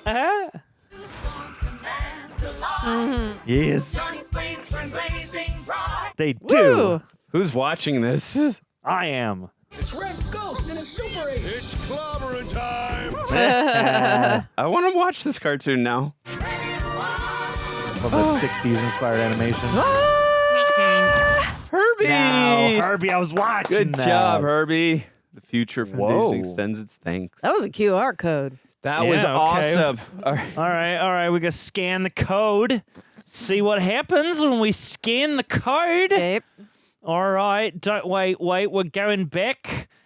We're not continuing the review until we know. We should There probably. you go. What Kevin Fiji has in store for Yeah. us. Like, what is that? Tara loves a QR code. All right. I'm just saying. This is for you that we're It's doing true. this. You Tara. You gotta get it. This is for you, Tara, that we're doing this. All right. For no Pass. other reason. All right. Here we go. Get Let's ready. see what it is. Fantastic code. What do we got? Okay, here Where's we it go. going? Here Where's we it go. going? We're You're doing welcome, this thing. audience. Take us to another planet. We're going to transport. Watch, guys. Took me to Marvel.com. Hey, let's see. Future Foundation delegates, we're glad you could join us. To reward you, to reward your thorough research, we have surfaced some additional materials to refer to on Marvel Unlimited.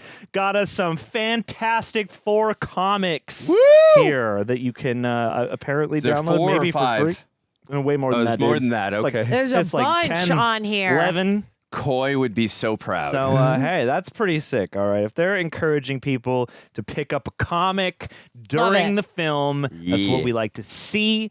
And, you know, that's what we like to encourage also. Have your phones at the ready if you're at the movies in case they need you to scan, to purchase, or download for free some products. Anyway, this was a lot of fun. And, you know, it was very fun to see, again, the Silver Surfer, you know, character recontextualized for the here and now. There's been a little bit of that on the big screen, but certainly Julia Garner had a lot of presence. Ralph Ineson as Galactus. I mean, obviously, I don't think there was a moment in there where we were actually looking at like photography of him, but like his likeness, and certainly that deep, gravelly voice brings so much with it. I enjoyed the production designs and the music and the world itself.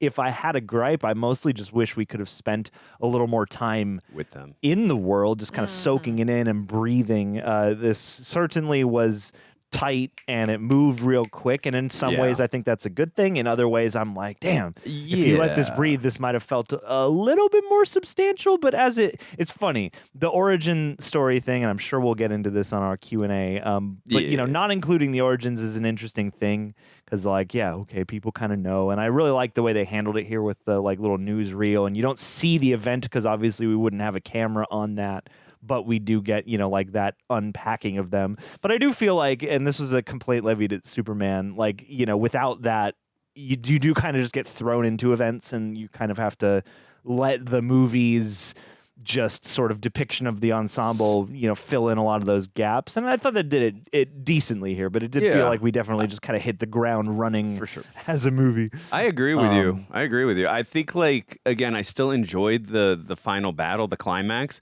It hit all the emotional beats that I wanted it to, but at the same point, the build up towards it was incredible. And then it happened really quickly. I was like, oh no, that felt a tiny bit rushed. I would have liked to have, also agreeing with you that I would have liked to have spent a little more time too in that world, but also to that final battle. While it was very satisfying, emotionally speaking, and just a cool battle itself, I would have liked a little bit longer, just, you know what I mean? But that's just a me thing. But I still loved it. You just love Carnage, Andrew. I love Carnage like I love Woody Harrelson, you know? You just can't stop.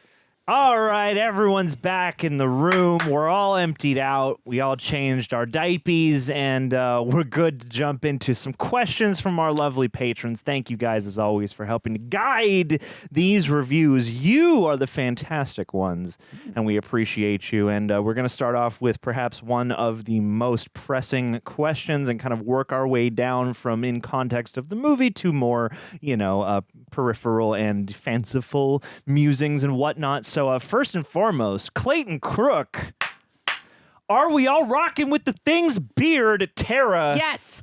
Andrew. I like it, but I think if he would have gone the Rooster route with just the mustache, that would have looked even sicker. All right, well, then we got two people on Team Beard. Okay, fine. All right. I said Team Mustache. So that we all have a bespoke like answer. I think he should do the mutton chops, or like you know, like the Mark Maron, where it's just like, you know, the big mustache and the little soul patch. Oh, God, That's what not I the think. soul patch, John. Get out. Okay, fine. No soul patch. How about Thank one of those God. big long goatees? But just the, okay, fine. Okay, we're keeping it a mutton chops and a mustache. I'm meeting you both halfway. We love the Thing beard. Yes, looks More great. Thing beard next time. And actually, I like that choice.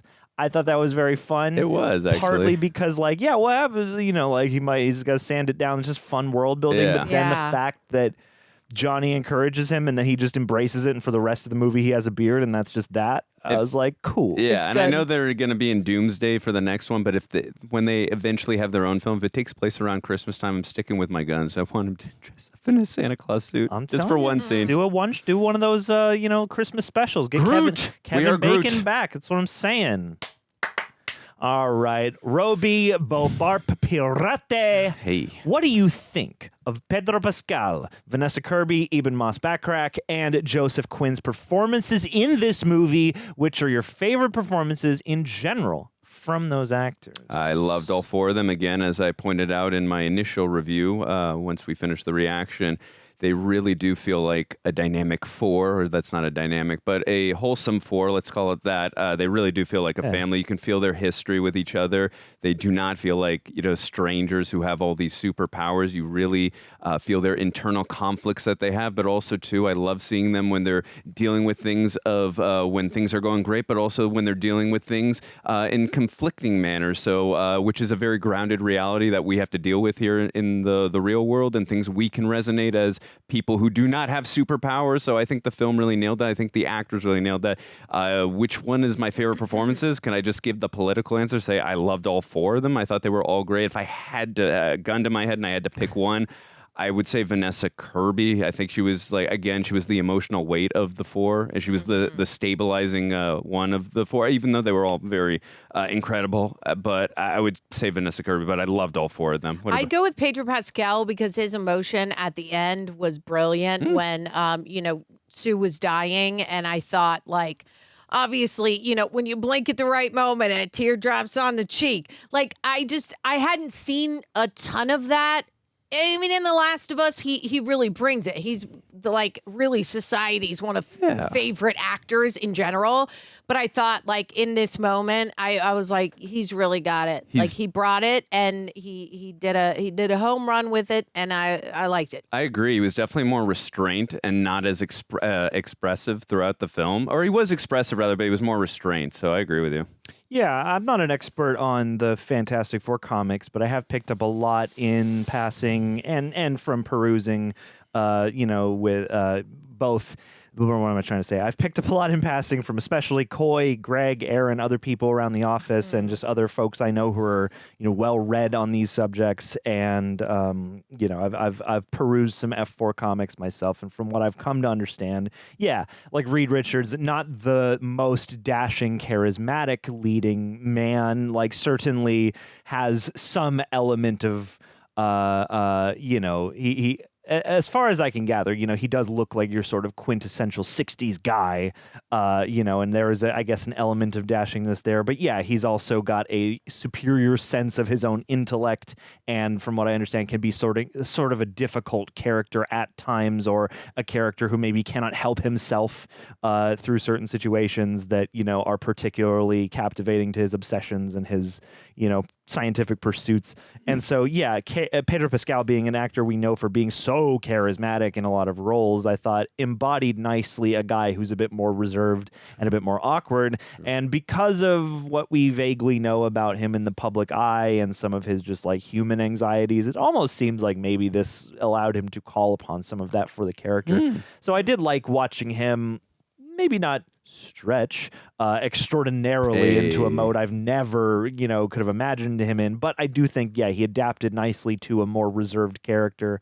And I thought Vanessa Kirby was a really lovely, cohesive presence that tied the group together as a whole. And Joseph Quinn, very charming. I think my favorite was Ebon Moss-Bachrach, just because even under all the effects, I still thought that his choices and his performance were really charming and Still warm. And even when he's in a sadder moment, they don't make as much explicitly out of the torture of this character. And he's a much more well-adjusted version than we've seen at times in some of the previous iterations. So I thought he had a lot of nice, lovely little subtle notes in a movie that isn't necessarily so concerned with having an eye on those things. Not to slight the movie, but I do feel like they were all really well cast. They really brought a lot of great familial presence. And if there's one thing the movie left me wanting more of, for better or worse, it was just I would love to watch. Well, that too, but I would love to watch more of them just in their comfortable space together. Being a family. Apropos of nothing else, to the plot. Yeah, that's a good problem to have when you want more, though. I would. It can be. Just go watch The Bear. Yeah, and any favorite performances from them beyond this gang? Oh, The Bear. The Bear, The every Last one of of these Us, characters in The Bear. Stranger Things, and I Vanessa can't Kirby, remember what great else. on the Vanessa, Bear. yeah. Pedro, great on the Bear. Joseph Yeah. Quinn, great as Jeremy Allen White in Pedro the Bear. Pascal, it's got to be the Nick Cage movie that we watched just for that meme, just for creating that meme alone. I loved him in that film. Yeah. For Vanessa Kirby, I mean, I've only seen her in Mission Impossible outside of this, so it's got to be that. Hobbs and Shaw, definitely got to be Hobbs and Shaw. Hell yeah, Hobbs and Shaw. I don't He's even pretty badass, remember actually. that I movie. love Hobbs and It's been Shaw. a while since I saw that one. And then Eddie Munson, of course, for Joseph Eddie Quinn. Munson. Or we could say Joseph Quinn in Dexter, but that's not really him. That's just a Stranger character being Things. named Joseph Quinn. And then I guess for Ebon Moss, I'm going to just go as, what's his name, in The Punisher, right? Oh, yeah, he's Micro. Micro, Yeah, thank you. He was he's great in that. Micro I on liked The him season 1. Punishers. If Aaron was here, he would say Girls because he was on Girls, the show. Aaron loved that show. He binged the out of it. Because everyone is going to say The Bear. I'll just shout him out on Andor because he was good on that show, too. I didn't even know he was in that. Anyhow, I haven't seen it.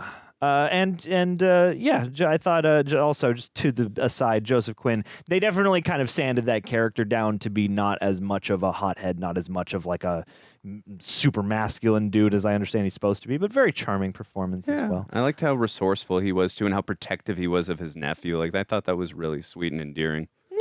Yeah, absolutely. Isaac, after seeing this movie, and thank you for chiming in, do you guys feel like Marvel is back on track in the way they were in the past? It's not endgame level hype, but it's nice to see the films and post-credit scenes all simultaneously pushing us in a certain narrative direction again. Thoughts? Well, I mean, I'm always cautionary about it. Are they back? I mean, because again, phases 1 through 3 were pretty much doubles, triples, and home runs, and that's just the language I speak because I'm a baseball instructor. But I thought you were talking burgers. I was talking burgers, John. You know me too well. But again, I love Deadpool and Wolverine. I really like Thunderbolts. I thought that film was really working off some really dark and thought-provoking themes. And when you're talking about depression and such, and I thought that was a very thought-provoking film, and just in general.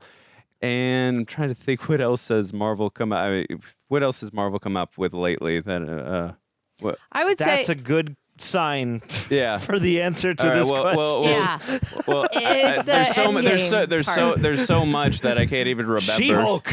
I actually never watched it, but Well, you missed out. I'm sure I Justice did. for She-Hulk. I like She-Hulk. But you know what? Again, I still love this. I love Deadpool and Wolverine. I really like Thunderbolts. So again, just staying in a cautionary phase of I like those films. Let's see what they do. I really love Shang-Chi. That was 2021, right? So that was a few years back. Spider-Man No Way Home I really liked. It's been a while since I saw Doctor Strange in the Multiverse of Madness. I thought it was okay. Thor: Love and Thunder, let's not talk about that. But I like that it was okay. But I will say that again. I'm just gonna remain on the. Let's see if they can keep pulling out singles, doubles, triples, and maybe a home run here and there. But I'm glad the Russo brothers are back. I loved all their MCU films. I have not seen the films that they have done outside of the MCU, although I've heard they're not the greatest. They're so much better. But I'm still looking forward to what comes next. I'll say that. What about you, Tara? Tara, are we so back? Is Marvel so back, Tara? I would say that nothing's gonna, you put it in context of Endgame. You're like, nothing's gonna beat that hype. Like it's so far from that. It's not even funny. But what this is I think it's a good family fun Disney movie that does bring these characters into our view, has fun with them without it seeming to be too dangerous, which I liked. And obviously bringing in the family aspect to it and having like the Silver Surfer be like, die with yours. And like Vanessa Kirby really did. Sue died with hers and her son like brought her back to life, which I think is cool. There are some cool like underlying subtext kind of things that happen in this movie. But I don't think it was as epic as some of the other Marvel films that we've gotten. This is not a type of film that I would say I would walk out and go like, oh my God, have you seen Fantastic Four? I'm like, oh, it's good. But I felt that way. I think about like Deadpool and Wolverine. When me and Andrew watched on the channel, that's how I felt. So that's where I'm at. Okay. Man, I feel like this, not to slight your question, I feel like this is a question we should like move away from. This is a question we just ask every time now, and it's one of those questions that you can't really answer from one installment to the next. It's got to be like a streak. And I mean, this certainly contributes to a streak that bodes better than it's been boding in the recent past. This isn't free of some of the gripes that I tend to have for Marvel movies. It's a little slight for my personal taste, despite its, reasonable runtime for a Marvel flick. But I do agree with you that, like, yeah, while it is maybe not the massive cultural, everyone is paying attention and this feels like world-rending. The thing is, like, you had everything with Endgame obviously comes at the heels of a decade of buildup, and also you have like two huge epic installments, one of which we lose. So yeah, I think it's nice that this at least bodes to something a little bit more focused and a little bit more unified, and something that clearly was allowed for the most part to be its own thing and do what it wanted to do, and not had to be worried about setting up a whole bunch of shit down the line. I think it's a step in the right direction. For sure. It's a step toward getting Marvel back on track. Yes, it is. It's one of the. It's not the first step, but it's one of a few. This film got me excited to see more of the Fantastic Four in the MCU, and I'm looking forward to this. Yeah. I definitely want to see all these actors and the supporting characters too. So that's a good thing, I would say. Captain Fernandez first. Just want to say we appreciate y'all burning the midnight oil for us so rejects. we're here so late. Thank Any you. old time. Now on to the question. Thank you, by the way. Do you think limiting much of the F4's heroics to the opening was a good choice? Personally, I would have enjoyed seeing more of them interacting with not only their villains, but the larger world as well. How we feel. Hold on. I mean, I guess for me, yes, I would agree with you. I think it is fun to start things off with heroics. I mean, I was actually kind of surprised because we start on just like a scene, and then we jump into a very fun montage with the newsreel explaining the origin and them, vanquishing what was supposed to apparently be John Malkovich, the red whatever guy. Right, that was cut. Red Ghost or whatever his name was. I forgot, you're right. That they show him a Johnny Stormer thing or somebody kicking that orangutan, and yeah, like that was, he got just cut out wholesale from the movie. But yeah, it's like I like the amount of interaction the four had with the rest of the world, because it definitely seemed like from the personalities on TV, the reporters in the press conferences, and just the people outside, like they did seem to just kind of like be citizens of the world with everybody. And I thought that was a lovely flavor throughout. And yes, I could have maybe used a movie that allowed for moments like that beyond Act 1. But it didn't like wreck the movie for me. Yeah, I liked seeing it the way it was done. And again, we're skipping over to the origin story, which we all know, which I was fine with. But I did... 2 seconds. 1, 2. Do we all know? Do we all know what? The origin story. Like, it's been a long time since you've seen the not completely comic book accurate, like, 2000s movies. This is a sub-question. Do you feel like the Fantastic Four origin is like a second knowledge? How they got their powers, Tara. It's like Batman's parents dying is like a thing everyone kind of knows. I mean, Batman is like, but Fantastic Four, no. Not as much. I don't think it's as much. I do think that, yeah, compared to Superman, Spider-Man, and Batman, the origin, while a lot of people know it through cultural osmosis, is less well known than I would agree with others. that. John, first of all, it was longer than 2 seconds. Number 2, I gave you 37 seconds, okay? Thank you. Oh, That's all I need. Number 2, I will say this. Look, we already got 2 of the films, Fantastic Four and Fantastic Four Rise of the Silver Surfer, and we got Fan4stick. So I understand the desire not to want to tell another origin story and just like, here, let's give you a quick montage of what most of you who have seen these other 3 films kind of already know. So I get that. I like the montage. I thought that was good. I like the montage. And also, too, I really like seeing how the world thinks of them, and then seeing a lot of the things from their perspective and their point of view and how they view the Fantastic Four, and then the turn on them when they did not want to give up their child. And it's like, it's an interesting perspective because, like, again, I'm not a parent, obviously, but I can only imagine putting myself in perspective of Sue Storm. Like, I would not want to give up my child either. And I get it. Look, if you don't give up your child, the whole world dies. So you gonna lose your child anyways, right? But if you do, and then the world survives, well, you gave up your world anyways, right? So how you gonna live with yourself? So you're rocking a hard place. Yeah, exactly. You really are. So I mean, I thought it was fine the way it was done, but also I wouldn't have been opposed to that way as long as you execute. You give us good character moments, and of course, look, I'm not gonna mind good action sequences as long as they're emotionally driven and character-driven action sequences. That's fine by me. What about you, Tara? What I will say is that the last Fantastic Four, I can't remember which one, but I do remember when they go to greet the press, it was hilarious. I laughed my ass off at how many jokes there were, and I'm glad you kind of reminded me of that, Captain Fernandez. And I would say that although they did interact with the villains, I would have liked to see more of that. The most that they interacted with the public was Sue's big speech, which was really written very well, very emotional, got everybody on track, and spiked the idea of we're going to move heaven and earth, which was a lot of fun, and them interacting with the public that I'm not going to sacrifice my baby to save the world, but I won't sacrifice our world to save I won't sacrifice our world to save my baby, and I won't sacrifice my baby to save the world. And I thought that it was a really good quote, and the emotion there when we cut to the rest of the people in the audience, they're sort of tearful and thankful for her and being like, oh, she gets it. It's not that she's just being selfish. She's like, no, I want to save you guys and keep my fucking kids. So let me do it. I agree with you, Captain. Yeah. And I do appreciate at least that we did get that direct bit of in the way they handled the public turning on them, or at least being the why wouldn't you do this for us? Because it's millions of lives, billions of lives versus yours.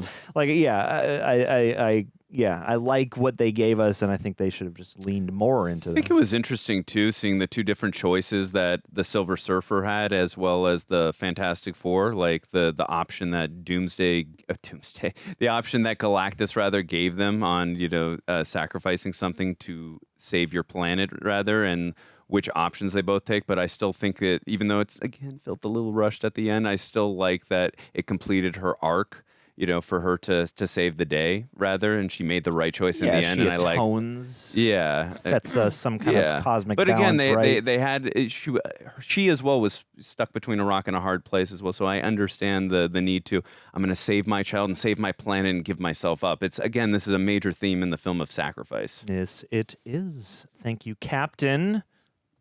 My captain. Clayton Crook.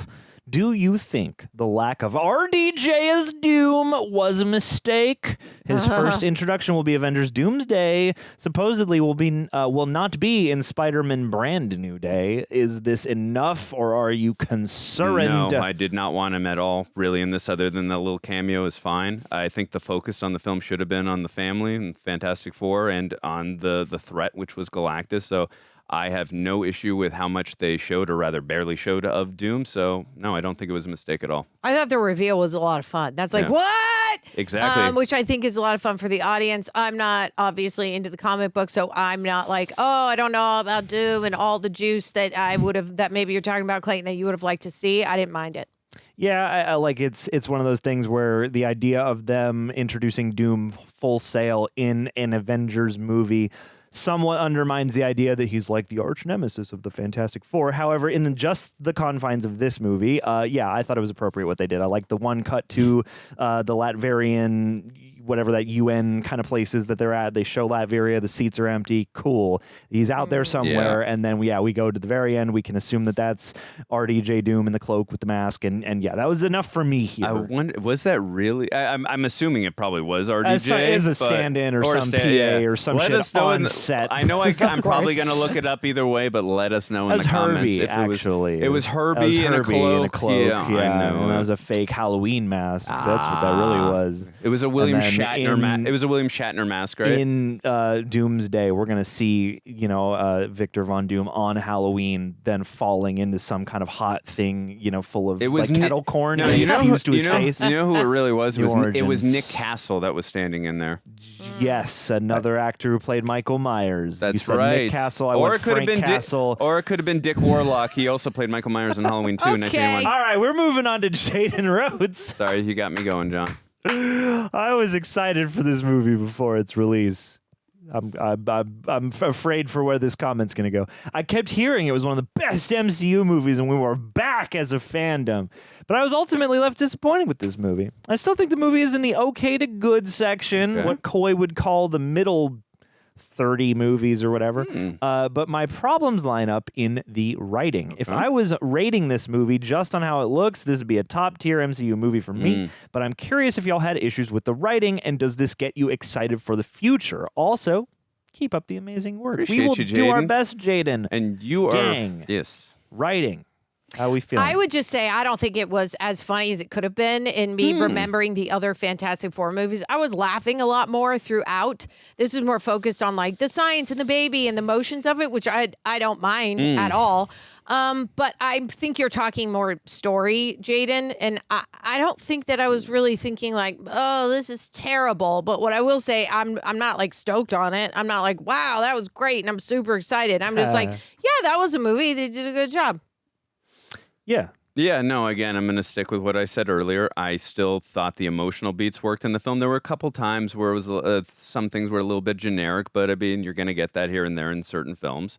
But I liked the way most just about all the characters were written. Some of the stuff at the end, just because it happened so quickly, it just felt a tiny bit rushed to me. But overall, I thought the film was extremely entertaining, was emotional, and I really loved the dynamic between the Fantastic Four, and I thought the little baby was cute as hell. I loved Herbie Fully Loaded. I thought he was adorable, and I would buy one of those if I had the money and they really sold them. And I thought the music by Michael Giacchino, I know that's not writing, but I'm just pointing out a lot of the things I did really enjoy while also being constructive as well. But yeah, I thought the film was, I really enjoyed this film a great deal, to be quite honest, while still being a little bit constructive here and there as well. Definitely, I do agree with Tara, though. Could have beefed up a little bit on the comedic aspect for sure. I think that would have levitated and balanced out, especially some of the more darker moments. We're talking about destroying the planet and taking away a baby, so that is dark in itself. So I think a little bit more comedy would have balanced that out a little bit, give it a little more pathos, if you will. So what about you, John? I would agree with Jaden to an extent. I still had a lot of fun with this. I still liked a lot of what they set up here. I thought like a lot of the beats made sense.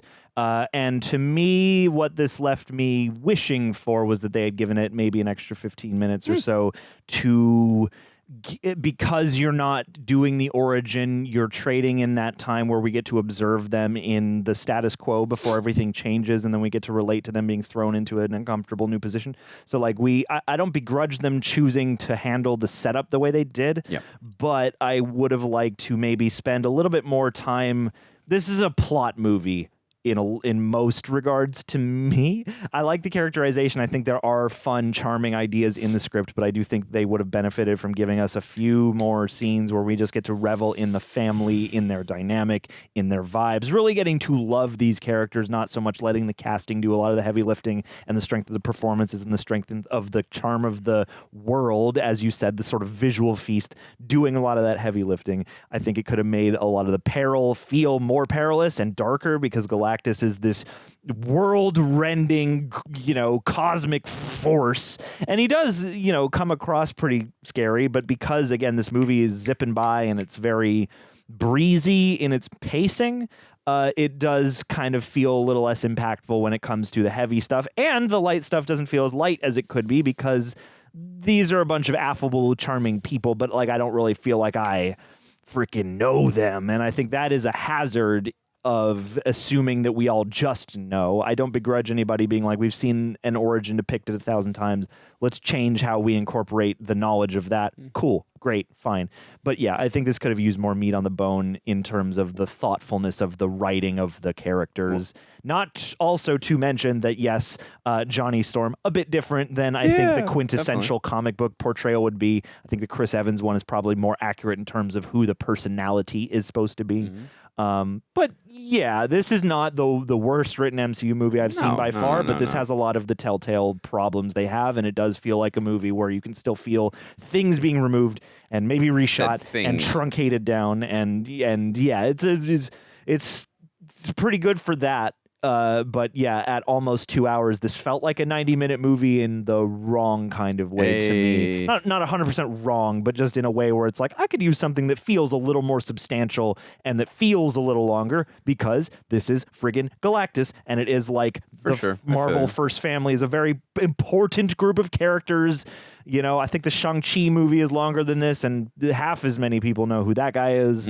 Not begrudging them. Like that movie a lot. But yeah, I think the writing could have been stronger, but there's also a lot of good stuff in there, For too. sure. You know what I do know about Reed Richards? He doesn't know where the iodine is. He doesn't. That's what I know about Reed Richards. I'll give you that. Bella, he doesn't love you, Bella. But we do. Is that a Twilight reference? New to the Patreon, you know it. New I've to never the seen Patreon. them. Well, get ready. Okay. One day. You've seen Twilight? Yay. I have. Oh, damn it. I still also You need... will guide Andrew through the Twilight rewatch You know what the same else way I he's need done to the watch? I've only superhero seen shit. the first one. I haven't seen any of You the know what? rest. And I saw the first one the day that it was, or like the week it was released, so I don't remember You know it. what I think would be... we could do those, but you know what I think would be a fun reaction for the three of us to do? 50 Shades of Grey. It would be very...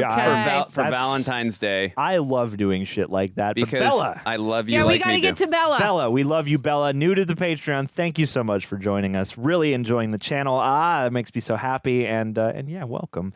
Considering Fantastic Four had a built-in fan base and brand recognition, what do you think led to its disappointing box office performance? Was it just another case of Marvel fatigue or something else? I mean, Marvel fatigue is definitely a thing. Like I said, it's not phases 1 through 3. I think, too... I get it. Spider-Man No Way Home made a lot of money. Deadpool and Wolverine made a lot of money, so you can't use the excuse of there's so many different options out there now. There's streaming and there's all that. So, and again, I really like this movie, so I would have liked. I don't know. I haven't looked up what it made, so I have no idea. But I'm going to assume you are correct with it was a disappointing box office performance without having looked that up. But I will say again, Marvel fatigue is a thing. It's not. I don't want to say that is an elusive thing, but. You know, for a movie to make a lot of money, and I'm living proof of this, even though I don't really go to the theater much anymore, I will say, like, all the movies that I know that have made a lot of money, I usually go to the theater 5, 6, 7, 8 times, but I'm also a nutcase. But, you know, that's like The Dark Knight, I saw that 12 times. Spider-Man No Way Home, I saw that like 5 or 6 times. Star Wars Revenge of the Sith, I saw that like 5, 6, 7 times. So for these movies to make a lot of money, you have to get repeat viewings a lot of the time in order to generate that type of revenue to get into the 700 million upwards range. And this movie I really, really liked. I probably would, even though I really enjoyed it, I probably would have seen it 1 or 2 times. I'm like, okay, I'm waiting for streaming. It's not one of those films where I'm going to see it 4, 5, 6, 7, or maybe 4 or 5 times, you know. But yeah, I'm not going to see it several times like I would with those type of films. I don't think Marvel fatigue. I mean, there's plenty of Marvel movies out there that are really, really good that you can go like, yeah, I'll go see it. It's like everybody will have faith probably every time that Marvel releases a movie, and everybody will probably be like, let's go see it. But not all of them are going to do well because of the story. It's literally just the story here. It's special effects are great. Practical Irby, I loved. All the acting is really good. But does it get me excited? Did I really, really feel something when Sue died? A little bit, but not really. Could I have? Yes, I could have. If they had taken maybe a little more time, lived with them a little bit, built up a little bit more of a foundation with her, the hubby, them as a family. So we really feel it when they are in danger. I don't think it has to do with Marvel fatigue. I think it has to do with story. Would you have seen this movie 2, 3, 4, 5 times in the theater or no? No. That's the problem. You got to. That's how you make a lot of money in the theaters. Yeah, it's weird. Like, this movie as of now has grossed $520 million odd worldwide, and for the way this movie actually presents itself, I'm like, yeah, sure, that seems appropriate. From what I understand, that is underperforming for this. Yeah, this isn't quite epic enough of context and execution, I think, to like really get up there into that, you know, $1 billion, like the word of mouth is just so strong kind of range. I can see why Superman maybe had a bit more of that, because Superman embraces a bit more danger, a bit more weirdness. Whereas this movie, again, like does something really lovely in its retro-futurist aesthetic. But yeah, like beyond the ensemble, I think this as a piece, didn't really have anything that would clue you into the idea that no, this is going to be a new caliber for Marvel. This is Marvel taking the gloves off and either really doubling down on some kind of thing or doing something audacious and different. The thing they had to do here was just kind of like nail a classic sort of Marvel movie with a slightly interesting twist. And so I think there's the combination of, yes, in recent years there is some level of Marvel fatigue. I know for a fact that some people who aren't as plugged into this stuff do get overwhelmed with the perception of there's 100 movies and shows I gotta friggin' watch. This helps in that it's not really connected to anything right now. It will be the 828, but even that isn't always apparent to people. So I think that factors in. And yeah, I think this just didn't quite transcend itself and the struggles Marvel faces in order to clinch that extra degree of, again, the question, are we back? We're so back. That's always the Marvel thing now. And I feel like this doesn't answer that question with quite as much. It doesn't rocket past that question the way it needs to. It answers it, yeah, we're pretty, it's pretty good. We're kind of back. Don't but worry. It's not like, oh my God, dude, we're freaking back. When we're back, Doc Emmett Brown will say, we're back. And it does feel like a bit of a small container for something like the whole of a Galactus Silver Surfer tale at the moment. I almost feel like they're in a tough position because they can't use Doom right now because he's coming up, but then Galactus is also a villain that seems kind of suitable for more than just one isolated little movie. So I don't know. I can see why this didn't hit its mark as much as they wanted to, sad as that is, and as weird as it is to assume that a $520 million grossing movie is not That's succeeding. what happens when you have crazy budgets. But yeah, this just did not quite transcend, unfortunately. Ruby Rogers, good comic book alliterative name. Can't wait to see you guys react to F4. Well, you have now. Personally, this and Superman were definitely my summer highlights. What are your thoughts on the chemistry between Pedro and Vanessa? I find that they have a whole lot more than I honestly expected, but who wouldn't with such a handsome co-star? And boy, did it hit me in the feels when she tells him, sometimes you being who you are hurts me. That was a good-ass scene. Cannot take that from them, especially with fan theories linking Reed to being on the spectrum. Oh. Did you enjoy their relationship starting off older than we've previously seen? Love y'all and hope everyone has an amazing day. I wonder if on the set, Pedro was like, oh, Vanessa, getting his little Wilson Fisk on. But yeah, no, I really like the relationship. Definitely, they couldn't. That's why this cost so much money. Yeah, he was kept ruining takes. Acting like Kingpin all day. But did they feel like they were older than the I can't pronounce his name, Grubfeld and Jessica? I mean, I know she's a little. I know she's definitely a little bit older than Jessica Alba, but I mean, I felt like he was maybe 5 or 6 years older. Maybe 7 years old. They felt younger middle age in this movie in an appropriate way. They didn't feel like kids. They felt like an appropriate age to be having a kid. And they felt, I think, Sue and Reed to me felt like the right stature to Fair enough. Seem convincingly like, yes, the matriarch and patriarch of this team. They are the first and foremost people on the team that are going to be talking to you on TV or whatever. And they need to come with some level of natural experience and authority with that, and I think their performances reflect. I do agree with that. That Vanessa Kirby definitely feels a slight bit older, although she is so freaking beautiful, and I loved her performance in this film. It's just that they don't feel like kids. It's not that they feel like old. They just don't feel like. I'm just talking. Of course. I'm just talking in comparison of the age difference between them and the original two. But they definitely feel a little bit older than the Fantastic ones because they were 24, 25, or however they were in that one. But I will say that line was very meaningful. And again, I really appreciated how real this was. It was not all sunshines and rainbows, and I think that, again, adds groundedness and it takes us to reality, how relationships are dealt with here. And yes, these might be superpower beings and they might have godlike powers, but they're still human beings at the end of the day. And I like that these situations were dealt with, like that. And I think that, he was there were a lot of times too where he was not able to read the room, whether it was a very simple thing, you know what I mean? You know, he wasn't able to stretch that brain of his for certain things when it came to it being in the relationship, like having Herbie build the crib, for instance, is like, yeah, I get it. You're doing He stuff. ain't got a lot of people skills. Look. You're doing very important things. You're trying to save the planet or stop the next nefarious villain. Seriously, Or create a baby scanner. very, very, very, very important stuff. I am not throwing that under the table. Seriously, I'm not being sarcastic. But that is a very important thing to do. At least his wife, viewed it as such. So, like, it's important to read the room when it comes to a relationship. Having the emotional intelligence said read the room. I did, and John understood that reference.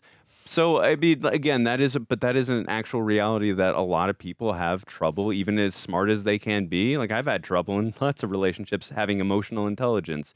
You know what I mean? But also, I'm just having intelligence in general. I have a lot of trouble with that as well. So I totally can resonate and understand the smartest man in the world. Also, oh, wow, he's kind of like the rest of us. He doesn't always understand things on a personal and emotional level when it comes to even his wife. So I thought the relationship was fantastic. I thought their chemistry was fantastic and was great.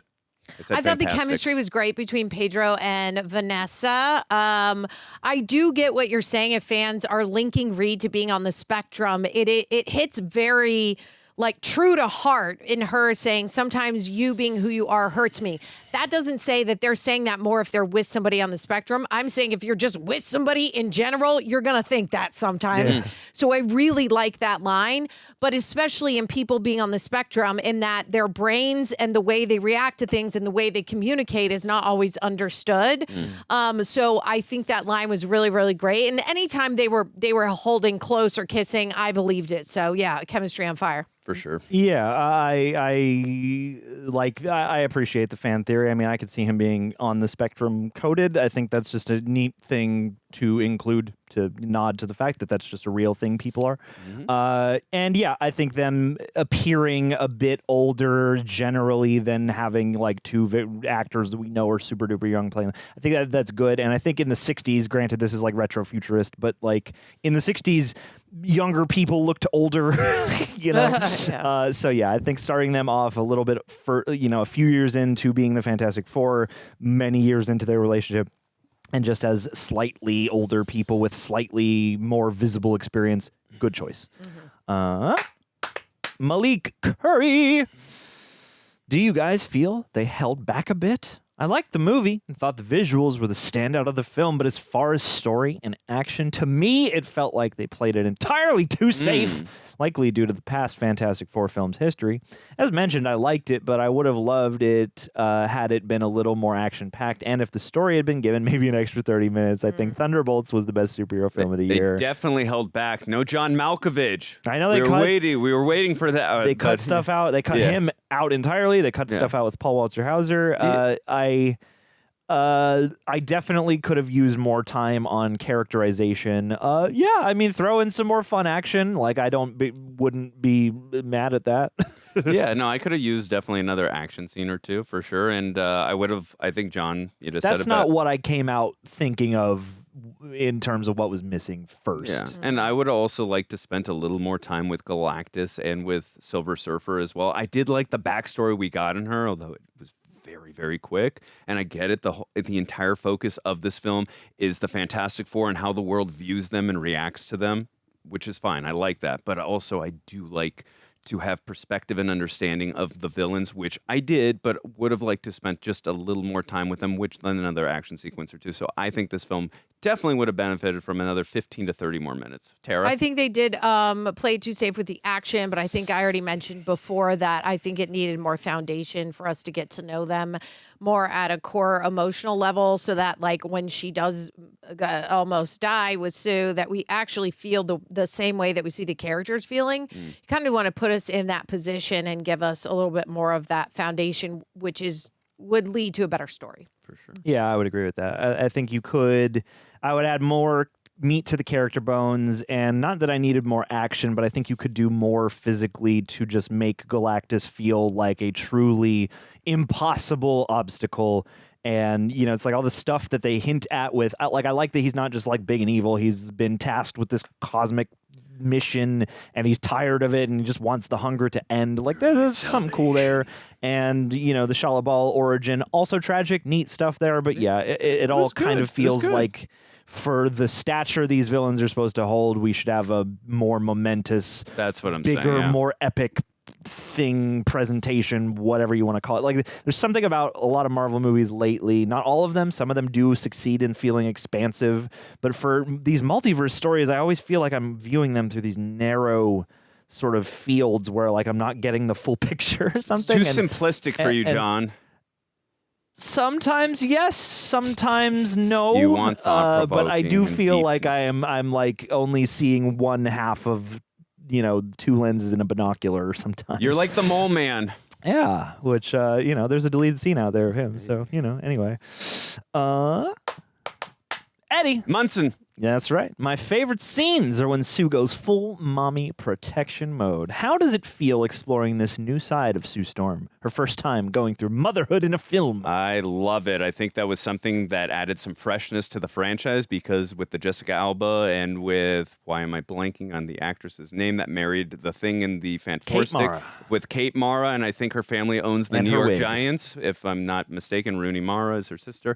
But yes, I think that it added a new dynamic to the character. I know in the comics Franklin is her son, but I'm not very familiar with that comic. But yeah, seeing her mama bear instincts come out, that like she will do anything to protect her child, I thought that added just a sense of pride and also a sense of just protectiveness, not only of her baby but also of the world. And that's how the Fantastic Four view the world, as a family, and that they're going to do anything it takes to protect them. So I thought it was really good. And you could really feel the emotion and the expressiveness and the weight of everything through Vanessa Kirby's emoting, and it was fantastic.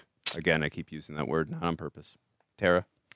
I thought it was great. There's specifically when Reed brings in, he's like, well, it would be mathematical. It'd be the smart thing to do. And then she's like, what in the actual F? I know you're thinking, which we're all kind of thinking too. Like, okay, it's one kid for 1 million people. But then when she goes out and she gives that speech, that's a perfect moment. And then you do see when the mommy mode hits where you're like, of course, a mom would die for her child. Even the child is 2 days old, does not matter. It happens like that.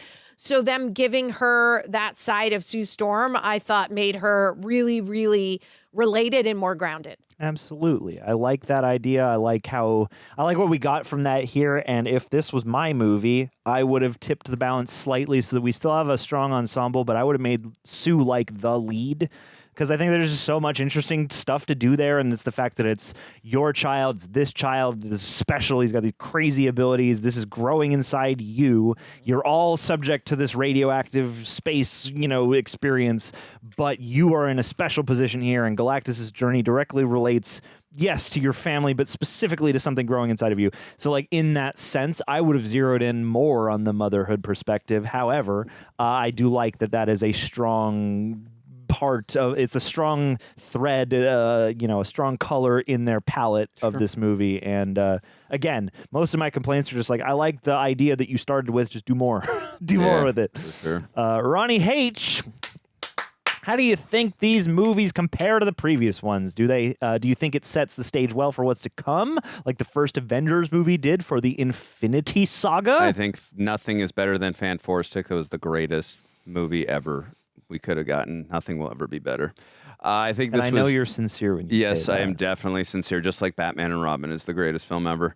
I think this movie was definitely better than the I think John and I would agree. We really liked Fantastic Four: Rise of the Silver Surfer, though it kind of got a little. I felt a little bit underwhelmed by Galactus there in the end. It just like it was this cloud or whatever, but overall I still really enjoyed that film, to be honest. I thought Chris Evans was a lot of fun, and I thought the Thing in the first movie was really good. So, and I still can't pronounce his name, who played Reed Richards. I thought he did a great job. Yohan Griffith. With what he said. But I personally, and I know this is recency bias, I thought this was the best one so far. And granted, we're saying all these constructive things that we think would have taken it to the next level to make it even more of a special film. I still really enjoyed it. Again, all the emotional stuff that was in the film really hit me hard. And I love the family dynamic, which I think is the most important thing to have in Fantastic Four. And again, the themes in the film really hold dear to me, and I thought they were executed pretty well, of sacrifice, family, and unity. And I also love the 60s setting. I thought that was a wonderful choice, and having it be in a retro futuristic setting too. I thought that was really cool, and I love the music by Michael Giacchino. So when you factor in all these things, I would say this was my favorite one. I think that it does set the stage for what's to come with Marvel. You live, you learn to make it better. All right. Yeah, I think. Well, I mean, I think the stage has been and is being set. This doesn't really set the stage much for Doom because he's not really involved with this, and Doomsday and Secret Wars are going to deal heavily with him. So, in a way, this, in a good way, feels kind of isolated. Other than that, we know Doom is going to come back, and they're probably going to hop universes at some point. Right. To the previous Fantastic Four movies, I would say that most of what's here is probably better. I think you could probably do some arguing maybe over Rise of the Silver Surfer in terms of like the real math of like what you like. This is probably pound for pound the best one. There are probably some flourishes that the previous movies include that this doesn't that could have helped this movie. But yeah, like in the all around, this is probably the best one compared to the previous Fantastic Four movies, compared to the previous MCU flicks. I would say it's like upper good tier, perhaps. Not like one of the best ones. Definitely not like meh or one of the worst ones. Pretty good.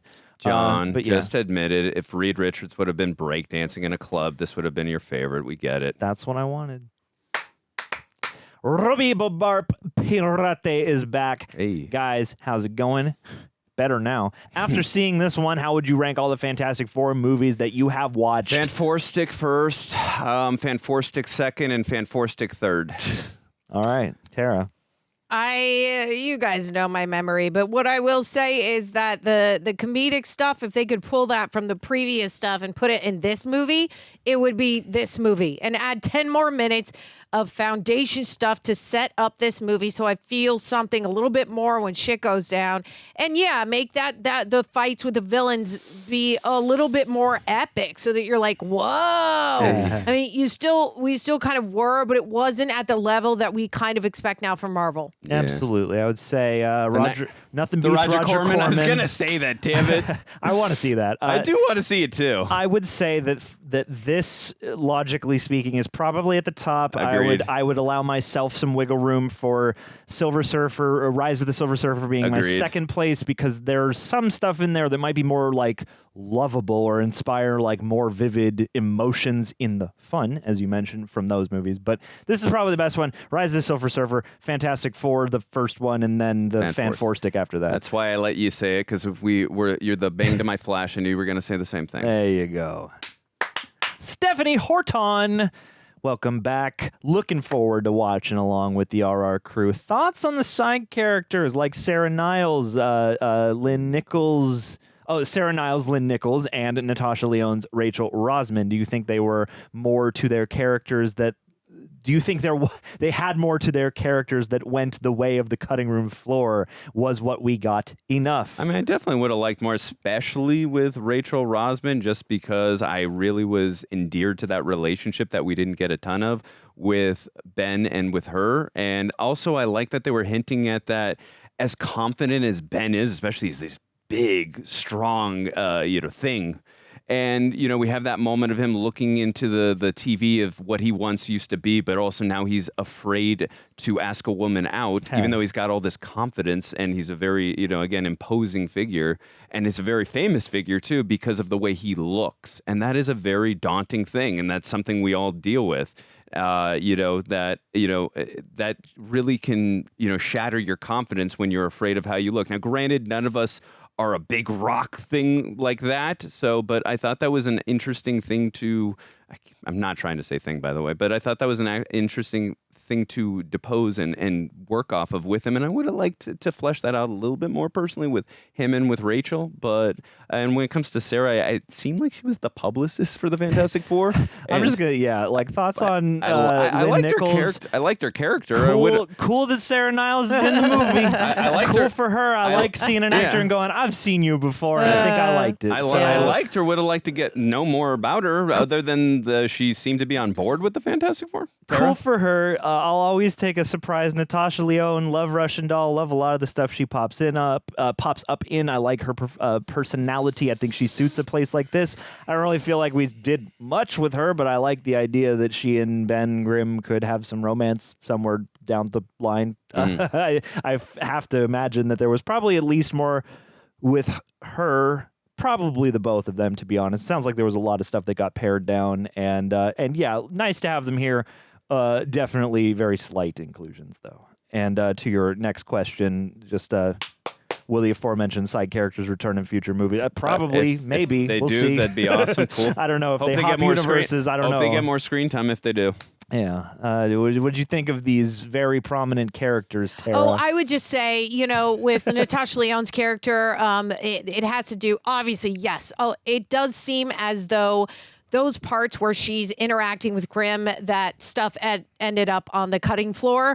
But the moment where he goes and he walks in and he says, I just wanted to see you. It did make us feel something, but that is a rom-com moment that when you write that part in there, there is supposed to be more foundation in the story that sets it up. When he walks in and he says, I just wanted to see you, that the audience freaking melts. You really feel something instead of just being like, oh, that's cute. I'm like, yeah, that's freaking cute. But we had 3 words with her before. And he's like, I'll bring cookies. There wasn't enough there. Yeah, that's. I think that's the theme. Like if I was a kid, this would probably be blast because this is very breezy and action oriented. But yeah, these doesn't waste time. Yeah. Yep. You got your shrewd critic hat on today. I know. I do. I do. Good I just job, don't have Tara. time. I still like this film, but it's come on, man. Never enough time. Awesome Joe. I was one of those who would have loved John Krasinski and Emily Blunt to take on the roles, but obviously that didn't happen here. So my question to you is this. Besides the ones that I have already mentioned, who would you have picked to play the Invisible Woman and Mr. Fantastic? For me, I would have gone with Steve Carell and Kristen Wiig. That's interesting. Thank you for your response. Keep on living the dream, and as always, stay awesome. Remember, you stay awesome. Everything is awesome. Remember that, Awesome Joe. Sue Storm, Natasha Lyonne, Mr. Fantastic, Paul Walter Hauser. There we go. That's good. Or John Malkovich. Either one of them. If he were still alive, who I think would have made a great Johnny Storm? Paul Walker. Or Paul Walker. I can see that for sure. Yeah, he's got that charm. He's got that charisma.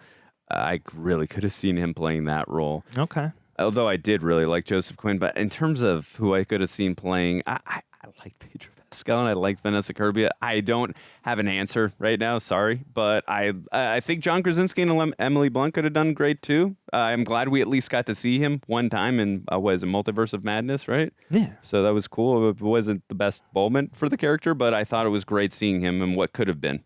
And he was also supposed to be he was close to being Captain America, and Emily Blunt did get cast as Black Widow. If he wasn't Doctor Strange, Benedict Cumberbatch, maybe. Oh, that's a good one. Mr. Fantastic. Oh, I could see that. He's someone who can be that. charming, but also who can be condescending, but who could also be closed off. What's the name of the girl that had the TV show with the priest? And they're juicing it at the very first scene. Do you know her? Freaking I know her name. Fleabag. Yeah. Fleabag. It's Phoebe Waller-Bridge. I would love that. I would love it. Yes. Yeah. Phoebe Waller-Bridge. You know who else? And then you can get Hot Priest to be Mr. Fantastic. I would die. Adam Scott. You know who else I could see as Mr. Fantastic? Joaquin Phoenix. That would be probably a pain for everyone on set, but he could do it. Yeah. Pain for everyone on set. Vegan food only? Well, that's the least of people's problems. That would be yummy. His method. Leave us your casting choices down below, people. Andrew Nickerson, you finally got to see it. Okay. So let's talk about that baby. I think this movie is gorgeous, and I love the story, but that baby was the worst CGI baby I have seen since Twilight. Not the Flash? Why do you think the CGI babies are so hard to get right? I'm surprised he said Twilight and not the Flash, because Twilight has an epically creepy-looking CG baby. Do not speak until you've seen it. I've seen the Flash. Tara and I have Them to see babies is freaky. Tara and I still have to see Twilight, apparently, but I'm not going to speak on Twilight. I'm just going to speak on what we saw in the Flash. My goodness, is all I'll say. I guess maybe I had my mole man blinders on and I didn't notice. I'll have to rewatch it. I didn't notice the bad CGI, but I didn't say much. But every time the baby was around, I was sitting there going, "What are we?" I was just in adorable land that I wasn't noticing. Did they? I kept just sitting there trying to figure out what few methods they used every time the baby. There was like 1 or 2 shots where I was like, I think that's 100% a baby, and then there were multiple other shots where I was like, they have space around his head's all blurry. Maybe because or his head looks like a bobblehead, or like the body looks CG but the head looks real. Now the head looks CG but the body looks. It's a tricky one. There's an uncanny valley there. Nothing moves or acts like a baby. And we all kind of have that human, just it's in your subconscious. You just know what babies are supposed to look like. And you also, people are always touching them, they're always being held. It's like, it's hard. You got to comp around body language and actual contact to stuff. It's a tricky effect. I think that the only CGI that was actually that I very much notice is when it's in the crib and they have to do in the middle of Times Square, close the thing. That's a full CGI baby. And obviously when we're in front of Galactus, the rest of it, they did use a practical baby a decent amount of the time. So it really didn't bug me that much because it didn't bug me that much. I'll be honest. I think because Tara and I literally just watched The Flash a few days back, like if anything past that is going to be an improvement, so maybe that's why it didn't bother us that much. This Flash babies. I'm just saying, that was like on another level. All right, well, we got to see what is that the freaking with Bradley Cooper, and he's a sniper, and that baby's supposed to be very fake. The American Sniper. That's the one. I haven't seen Michael Medina. Let's get clean clap on that. There we go. Michael Medina Caturia. We're nearing the end. Marvel Comics, Marvel movies have a long-standing issue when it comes to minimizing highly powerful female characters. Tara. Storm is a great example, an Omega-level mutant that is always a side character in the films and easily taken out. How did you feel about seeing Sue Storm express her full potential from a power perspective, especially after they made Jessica Alba version seem so weak power-wise? Oh, it's the best. I always have a problem with that in a lot of movies, even in horror movies. Like, you'll constantly see me complaining about it with Roxy, that I'm like, the girl's always like, I don't know what to do, and they like don't grab a weapon, and I hate all of it. So I think them actually making Storm, where she comes in, and I did not expect her to overtake him. And the fact of that it's also mixed up with like a mother's love is great, because it's like when the saying that's like, oh, if a baby's stuck under a car, mom could lift a car or something. Like, it has to do with all of that. But we're not, as the audience, thinking that. We're thinking, yes, she is that powerful, but she also has like her kid behind her, giving her that motivation to like, get this fucker out of here. Yeah, I think it goes back to that saying, like, love will prevail. Love takes you to another level. And it's just such a provocative motivator. So I agree. And also, too, I got to say, that was one of my favorite moments in the film. Not only because it was just an amazing moment, but hearing Tara just say, you go, girl. Like, that was it was awesome. And, like, some of my girls get it done. Some of my favorite characters in film are Sarah Connor and Ellen Ripley, not because they're female, they're just badass cool characters, and I don't even give a shit what their gender is. So I love awesomely written characters, and I love characters where, again, I understand perspective and their motivations, but they're also badasses at the same time. And I think Sue Storm was really done well in this film. I think Vanessa Kirby gave a very emotional performance, and I really liked the way Sue was executed in the film a lot more than the previous ones. So, yeah. Yeah, I really liked that she brought a natural sense of grace and just steady. It's like she's the backbone of the team. She's the glue of the team. And I believed her poise in that position. And also when it came time to do the actual physical, fighting and stuff, I like the way they portrayed her power here. I like that it's not just, she turns invisible. Hey. What else can we do? The light refracting and light as energy, I think, is really cool. And so, to see her both be this grounding force for the movie emotionally, but also then rising to being the one person who can, get the ball over the line into the end zone, to borrow a metaphor. I thought that was really cool, and it didn't need to break and go, girls, get it done. It didn't have to do that. Right. And again, that just goes to support. Again, if this was my movie, I would have made her like the lead. For sure.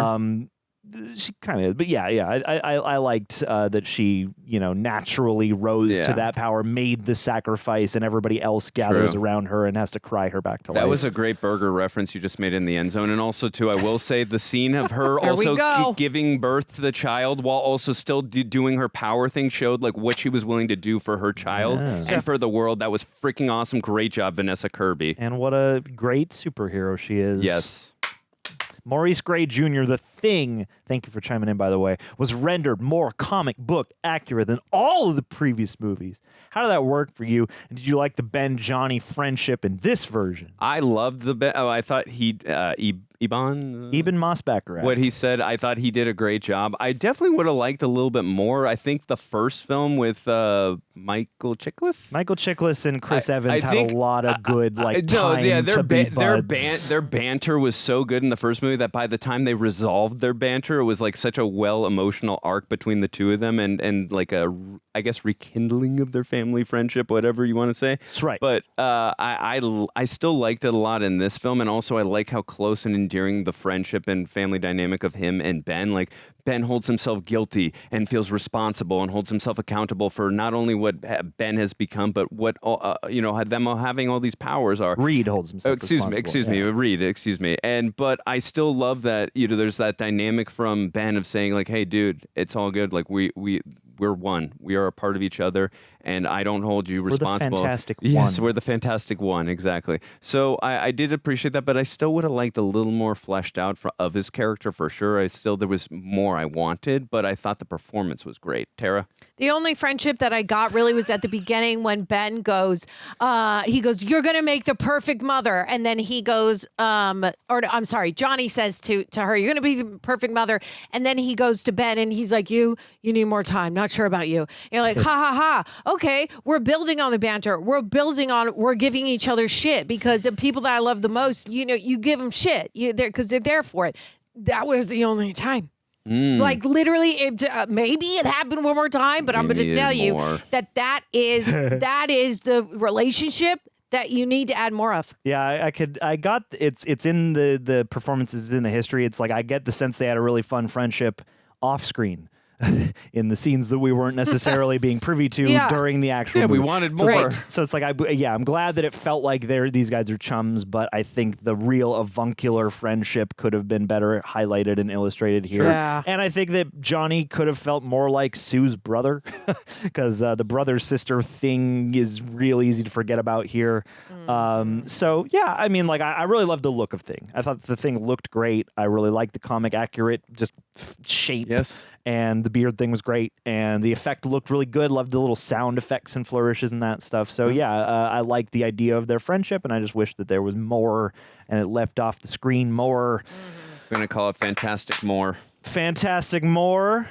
Jay Rushton. What up, Jay? Last question of the day. Here we go. Think hard, think wisely, because we need to find out what character in this movie are you most like. Can I do multiple characters, please? Go ahead. Go for it. Just take all two. The friends. We don't have all day. You're all the friends. I'm going to go with Reed Richards and Herbie. I'm going to go with Reed Richards because I'm socially awkward. I don't always read the room, and I lack emotional intelligence. I'm going to go with Herbie because I like to cook things in the kitchen. Go ahead, Tara. Was that fast enough for you? I would just say that I would probably be the most like Johnny. I don't know. I think he's like, he's chill, he's funny, he gives people shit. I like that. Tara's a bit of a hothead. Go ahead, John. And I'm a bit of a Ben Grimm. So there we go. I'm a Fantastic trait right here. Tell me. Hey, there you go. Tell me about it. There you go. Well, gang, any stray thoughts before we zip over to a different alternate universe Give me 30 dimension? minutes here because Tara's not going to strangle me. No, I'm good. I've said all I want to say. I still like this movie. Obviously, I critiqued it a bunch. It was a good time. You're very much welcome for this 50-minute review that we are giving to Fantastic Four because we love you. Yes. Tara, stop screaming! I know. I'm just kidding. Scream away. Yes. I want you to be you, Tara, because we're a family and we embrace each other, our flaws and our strengths, but that's not a flaw. This was very fun. This was pretty solid. There are some obvious ways it could have been better, but for Marvel, I think this is a solid step, and I'm happy to see Matt Shakman and crew do some more stuff in this world. I'm excited to see this ensemble return, and I'm glad we got to share this. Yeah, this was fun. I really enjoyed it too. You know, some summertime anticipation. So, gang, leave us your thoughts on the Fantastic Four first steps. Should have said that up at the top. I think I just called it Fantastic Four. Wow, what will we do? Anyway, I wonder if they knew what movie you were talking about because you didn't head the first steps. Thank you guys for joining us, and we'll catch you on the next one. Be well, people.